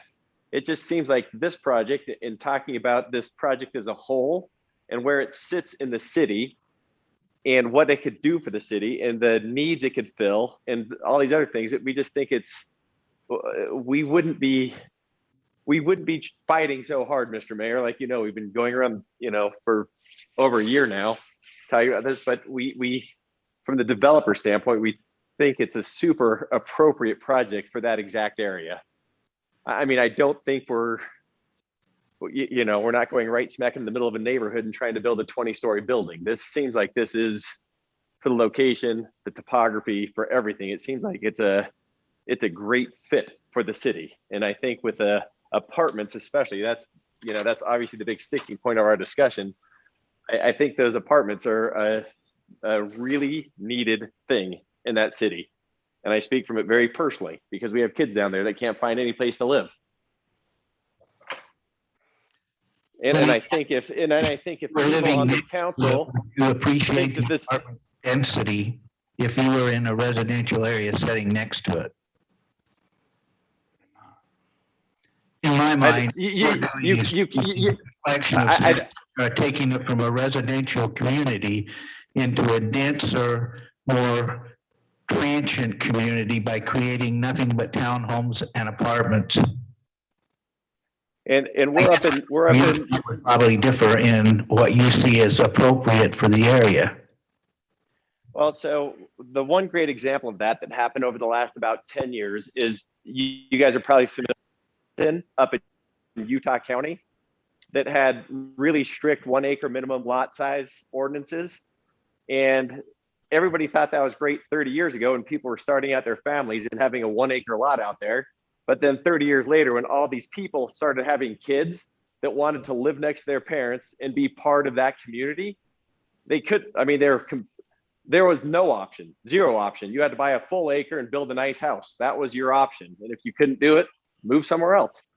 I think that's probably where Santa Clara is at right now, where for 30 years, they've kind of enjoyed this great, really small, everybody had their single family houses, but now that next generation is coming along. And unless stuff like this happens, kids will not be able to live next to families. And Dave, Yeah. I'm going to stop you there. I think that's understood, and city's gone to great lengths to change the housing, what's allowed in the community the last several years. I mean, we have lots that are less than 10,000 square feet, 6,000 or 7,000 square feet in size. We have a lot for single family homes, and we're looking at some small lot single family, even smaller than that. We have a lot of townhomes, and we have another apartment community we're working with, which will be affordable housing, but we do have a variety of housing types and styles for different points in life. We do need to create some affordable housing. And going back to that, that's the question I asked. Would it really be tough to take 19 units and rent them at 50% of median, so 800 a month instead of 1,600 a month, rather than going all market rate? If not, we can proceed with a code amendment. But I have worked in northern Utah for 20 plus years, cities in Salt Lake County, as well as cities in Utah County. And I think for the size of Santa Clara City, they've done a good job addressing the different price points and the different type of housing needs in the community. And here we are trying to do that again. And that's why we're asking for some affordability if possible. So we are trying to do that. We also do allow for accessory dwelling units and IADUs as per state code. There's a lot of other communities that haven't adopted those ordinances yet. So we are on par, and we are trying to do the right thing. And I hope what I was saying didn't come across as a jabbed, pointed remark to you guys. That wasn't the intent at all. I mean, I'm just coming off my experience of my kid that's married just left Santa Clara because they couldn't get anything. They are now in St. George, and they lived in Santa Clara for a year and a half. And they got completely priced out. The guy that they were living with sold his house. They went to go find something else, and the cheapest single family house they could find was $2,400 a month. So they left, and they're gone. So I'm speaking from, that's just the experience. And I know that right now, trying to find monthly rentals or yearly rentals there, it's really, really difficult. And that's I think everybody in that everybody would agree with me on that. And with that being said too, right. That's right now. So 1988, and if any of you guys know the Daytons, Lyman and Liz Dayton, they were one of the very, very first residences over there by the Harmons 30 something years ago. And that was my freshman year at BYU. And we started going down to Santa Clara 32 years ago or 34 years ago. And there was nothing in Santa. I mean, you had to go down a 7-mile dirt road to get to their house. So I've seen the entire evolution of Santa Clara. Well, not from Jacob to Hamlin, but in the last 35 years. So from a council standpoint, again, going back to where Jim spoke on the affordability side of it, we've talked about the application going in. Obviously, the state, there's a limited amount of funds, approvals for that. And so if the applicant decided to go that route, whatever and the council did approve, the applicant has a right to go through and apply. If they don't get approved, where did we stand on that, Mayor? Well, doesn't the ordinance say that you have to have the affordable component in accordance with the standards, but it doesn't necessarily have to be a tax credit approved project. It just has to meet the housing standards that they use in their projects. It does say it has to be approved for the credits prior to construction. So we can't allow, if they come in with a program that's exactly the same as the state for tax credits, you couldn't do it if they didn't go through that single source for tax credits. Unless you had some kind of a tax credit you could approve. That's the way it's currently written. Because if a developer comes in and wants to do something like this, but doesn't qualify for tax credits for a number of reasons, because they're not given to every project. Yeah. He wouldn't be eligible to do anything in Santa Clara. Yeah, when we did it, we provided a little flexibility because we talked about the federal tax credits, state or local affordable housing credits or criteria, and it's approved for That's such the credits key, prior to or construction. criteria.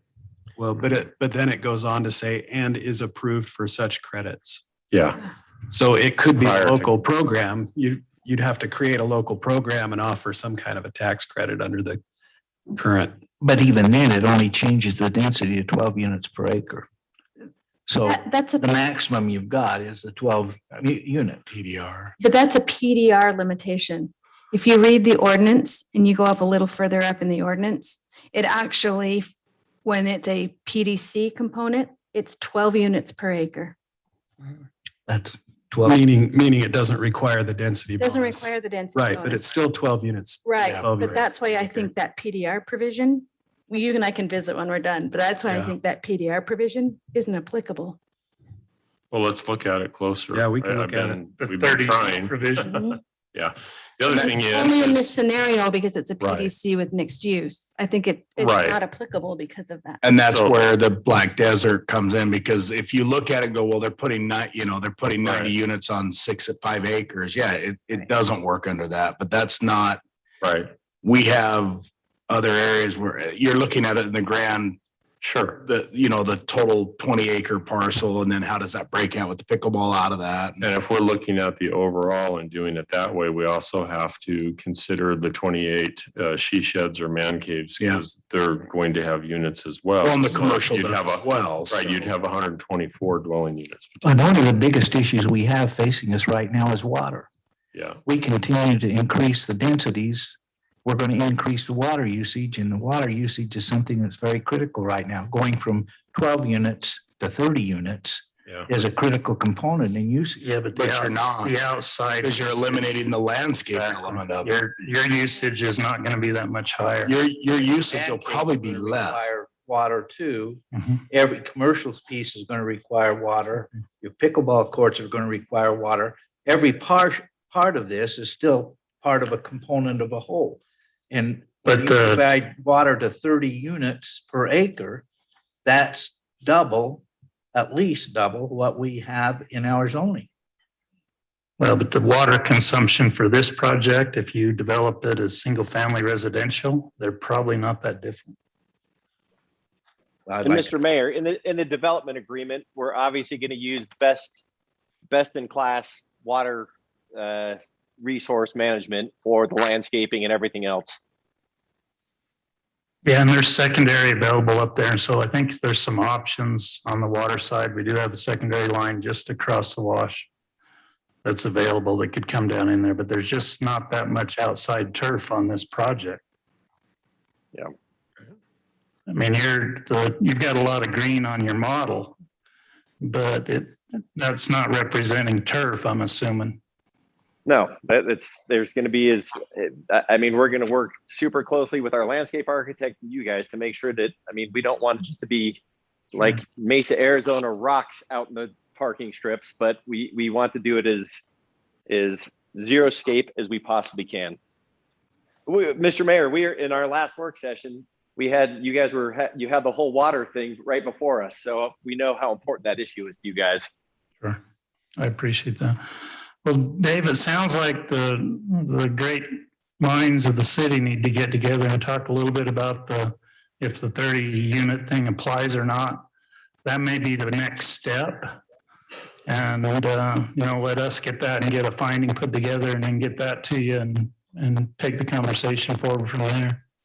Okay, and Mr. Mayor, if I could just ask one more question, in that just if the site plan that we're presenting and what we're presenting, and obviously we're going to massage it and make it even better, but if this is something that's appealing to you guys, that would be great to know, because we'll walk over hot coals and jump through whatever fiery hoops we have to go to get this done with you guys. If there's interest, if this is something you guys look at as a council and as the mayor and say, this is something interesting, this could be an asset to Santa Clara, then we will walk over hot coals to get this done. Okay.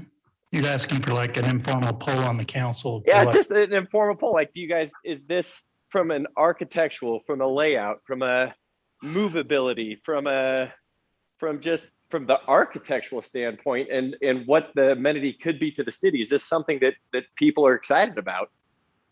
Okay, I get it. I think Ben's already said you're okay with it. Yeah, I like it a lot. I do. Lena likes it. I do like it.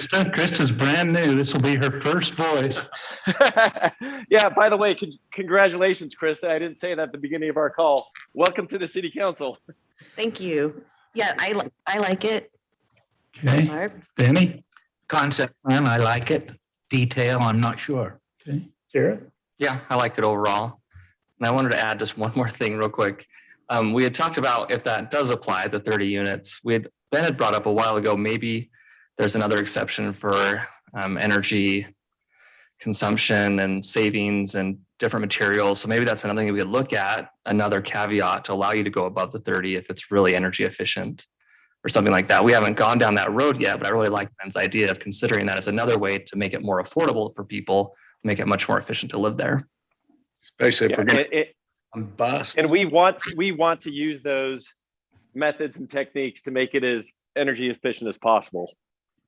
Okay, Dave, does that give you the feedback you need? And the city will go to work on looking at the language in the ordinance and come up with a finding and get that to you as quick as we can. Yep, that would be great.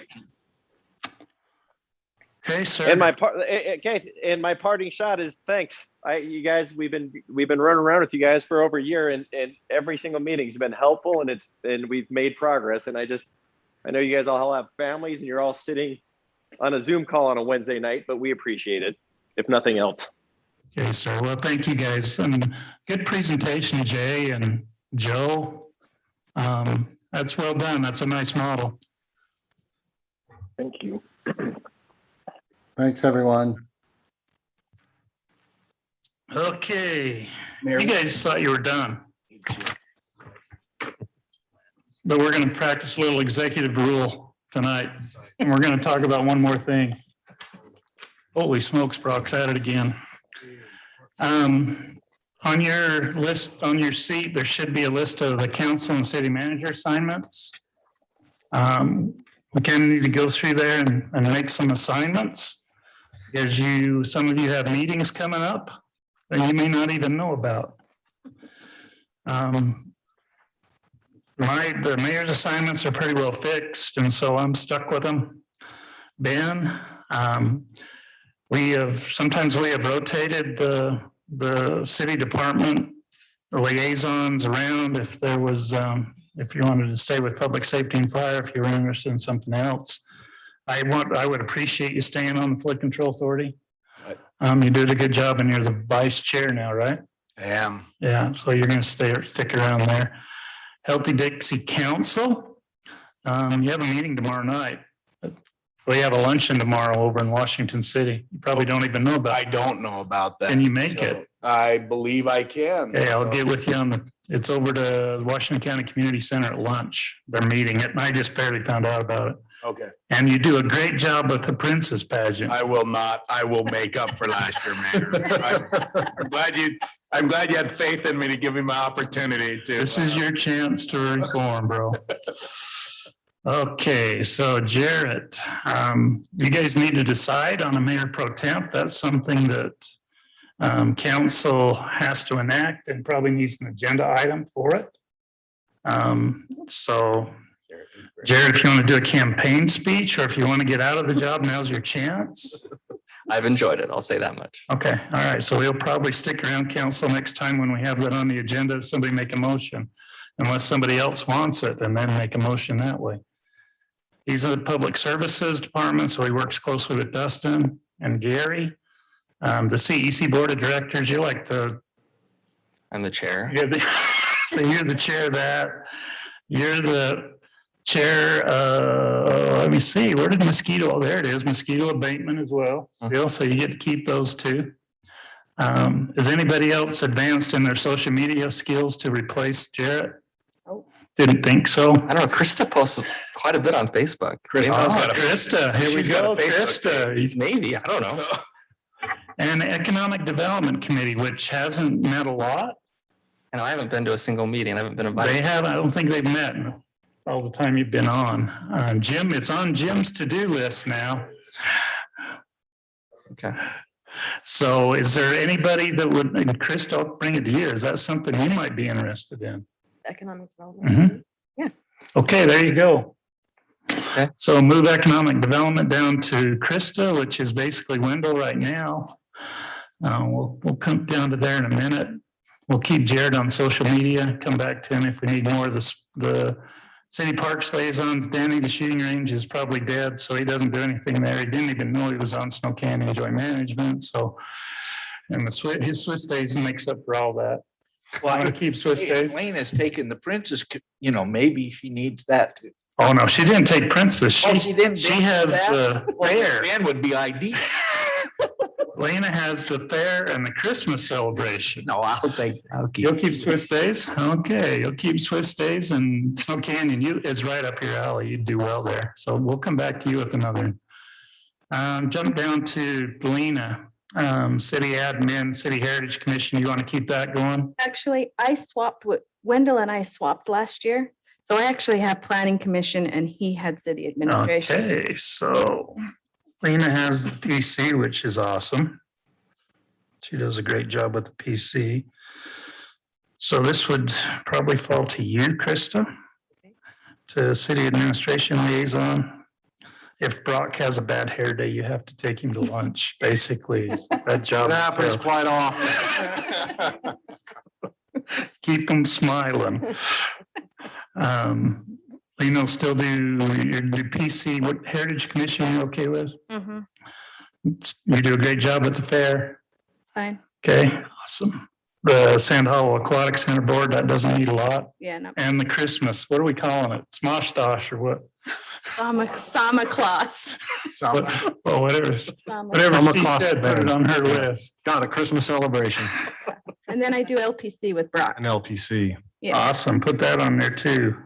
I think I heard where Sand Hollow is having a free day for the city of St. George's celebration. Yeah, we did that. We had a free day last year. This is for everyone. Oh, a free day for Just to everybody? Celebrate. Oh, for the city whole of St. area? George being Being the king. Sweet. Sweet. Brock has the LPC and the City Manager Association, and you're on the EC, so you don't get to change. So back to Krista. You're gonna have the City Planning and Zoning, which is probably a good place for you. No, she'll have City Administration. Oh, that's right, City Admin. I already said that. Denny has the Solid Waste Board by resolution, so put that on Denny's list. The Washington County Air Quality Board. They meet periodically. It's not super time consuming. And the Historical Society Museum Liaison.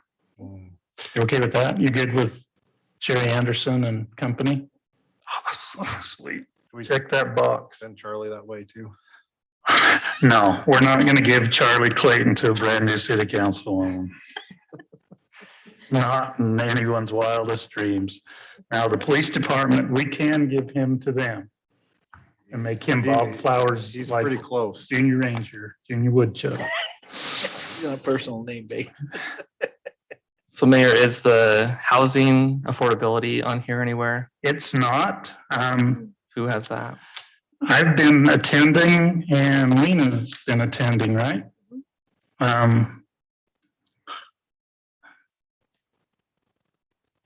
And I don't mind sitting in on that one, and anybody can. That's not like, if you want to attend that one, you can. it's not a formal assignment. You're not there representing the city. It's more of a listen, learn, and bring back type Like an role, open forum. right? They do have subcommittees. You're on one. That's through my subcommittees through LPC though. Okay, all right. I'm on one at the HAC that's something to do with land, trying to get land. But Jared, if you wanted to participate, anybody wants to participate in that, Okay. please do. And what about garden? Do you want someone assigned? Oh, to I would that? love to have Oh, that's somebody a on the good one. garden. Any volunteers for the garden? Chapel Street Garden. I mean, I'm interested in it for sure. I like to go to the meetings. That's close enough to a volunteer for me. But It's not us. Okay, Jared, you're the new city. You work with Brad Yeah. and Jim Ents. And I help him there too, but yeah. yeah, that'd be awesome. Put that on his committee. Okay. Hey, what else? Gardenologist, what are we gonna call him? What else do we need? I think fiber fits in with public services, so. So you're gonna keep doing, Yeah. that's by assignment. Yeah. You are the city fiber expert. You're the county fiber expert, really. So, did you see where TDS is raising the rates? I did not, no. Oh, You see that email? Yes. I'll forward it to you.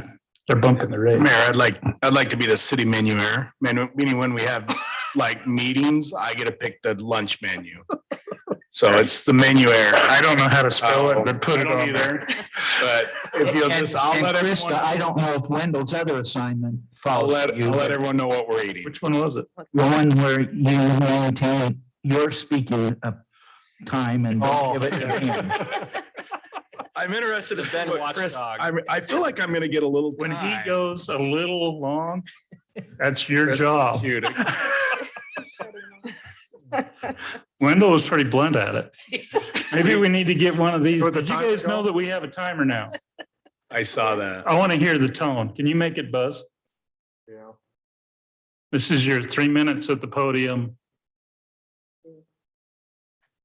Oh, please be an old like car horn. No, not that exciting. Do we, Does it make noise? yeah, it'll be. Yeah, Oh, it's count down. counting. Oh, it's down? counting down? Taco truck. Be a taco truck.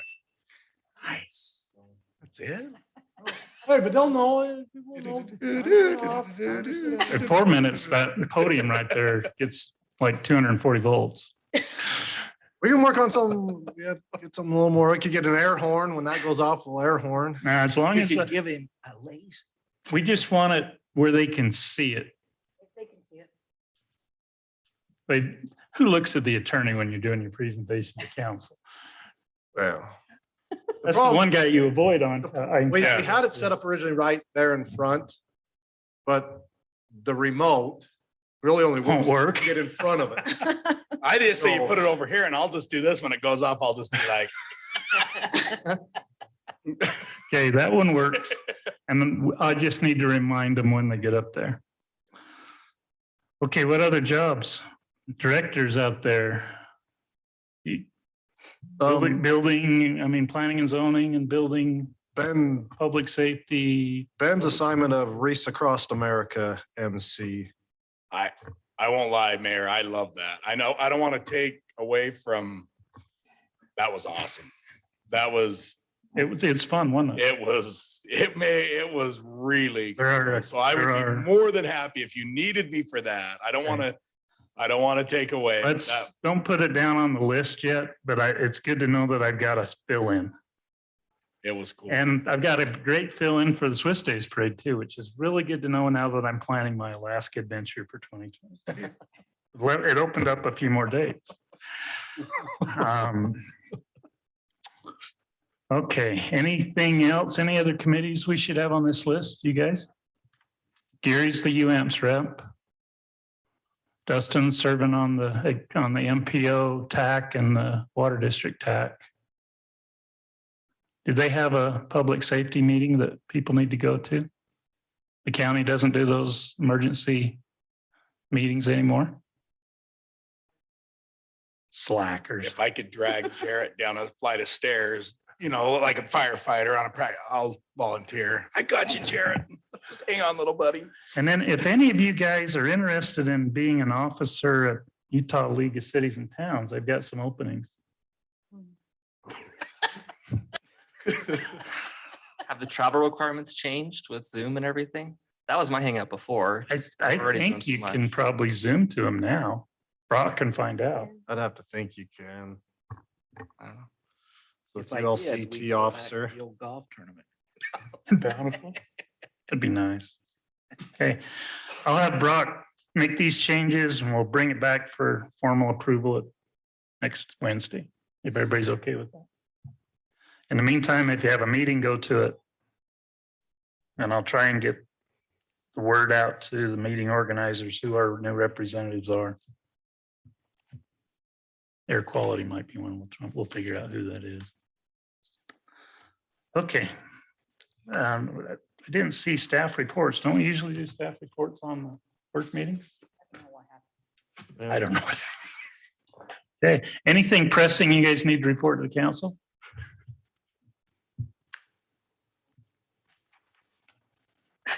Anything from the audience? You can be here all the time. It's nice having a big guy in the back. I actually sent Tony a message and said, hey, you can leave. So. Yeah, this is a really quick work meeting, 2 hours. Hey, Mayor, I just did want to say Oh, one there you thing. go. I left a notice on each of your guys' desk right there in front of you for the training, for the We have to get online. We have to get online and do your open public training. meeting trainings, yeah, and it's, everyone needs to do it yearly. And once you get through the questions, it'll prompt you, you can print out a certificate. So Sometimes some of the committees you're on may do the training as part of the session. Flood control did it last year. Wouldn't surprise me if solid waste did it. So you may want to check with those before you go do it on your own, but everybody needs to do it. And then usually in April, we can do it at league as well. And you can do it at league as well. So either way. I just wanted to remind everybody that. We appreciate that, Chris. Thank you. Anything else? I do. Okay. The local officials day, Cabell, January 19th. Anyone wanting to attend? Toad said it's awesome. You What want to was go it up? Local officials of the legislature. Up at the You've Capitol. probably, Krista's probably been. Okay. We will arrange travel. And I was Yeah. approached, just, while we're talking about that, I was approached by a youth, that guy that was coming in at 4 today. Yeah. Was wanting to approach Santa Clara about going to a youth city council again. Mm. And so I'll try and get him back on the table and tell him if he can find 5 or 6 people that are willing to do it and commit to it, that we would probably put it back in. I have Budget. all the information, but we couldn't get the school to support it. The kids, we couldn't So- get kids last time. I Yeah. don't know That was who, why I never brought it back. The school, I figured if the school can't support it, then where do we find the? I'm kids to gonna help say, his name is Will Nadalt. I think he's President Nadalt's boy. son? and He was supposed to be here at 4, but we might be getting with the high school and finding who the history teacher that's doing Utah history, US history. And say, hey, if they can get it in their class and get some support in there from the teacher, so. anyway, we'll see. Go for it. What else? Okay, so local officials day, if anybody else, Krista will work on travel arrangements for that, and I think it kicks off like at 11 in the morning with, I think it's lunch at the Salt Palace, I believe is where it's kicking off, but I'll find out some more information on that. And then just a heads up on Tuesday, Utopia Fiber, people are coming down to do hut location, 2 locations of where they're going to do kind of their hubs. They're called huts. We're looking at Circle Drive, Fire Station, and then at Goobler Park as well. So these 2 little hut locations that they've identified and then what felt would work. So did they complete their bond? No, the bonding hasn't been done. This is just where their sites on the engineering side of it. When do we expect the The bond? bonding, they're gonna approve the bonding on the 10th and then it'll actually go out, I believe. So they did agree to they countersigned our agreement and then they set for their next meeting, do a special meeting for the bond to approve the parameters, I think, or Yeah. whatever. Yeah, so we'll start with the bond, the parameters resolution, just saying here's what is, and then it'll go out to bid. And so as I think said before, we've got Designs Bank on doing our representative, so they'll make sure anything that happens. Laura Lewis, who was here from Lewis Young Birmingham, everything will run through Mark Anderson with Zions Bank, and they'll review and make sure everything's, good on our side. So representing the city.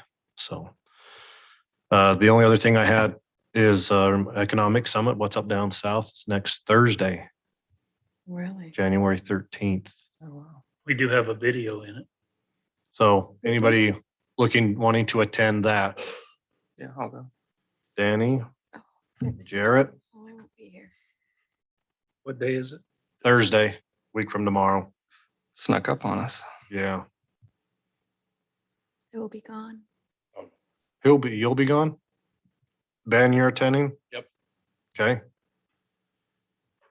Krista? You wanna Yes. go? Right. Who's getting the table for breakfast? Someone's got to be there early. Okay. Mayor, are you planning? Yeah, I'll be there. Yeah. You see how bad I messed up the video. Christelle saved me with all All right. her snappy aerial shots. Probably saved me. We'll work tickets and that, so hopefully you'll see those through email. So Thank you, Robert. Yep. Anything else? those are the only items. Matt? Nope. Okay. I don't even need a motion to adjourn. We're done. Thank you.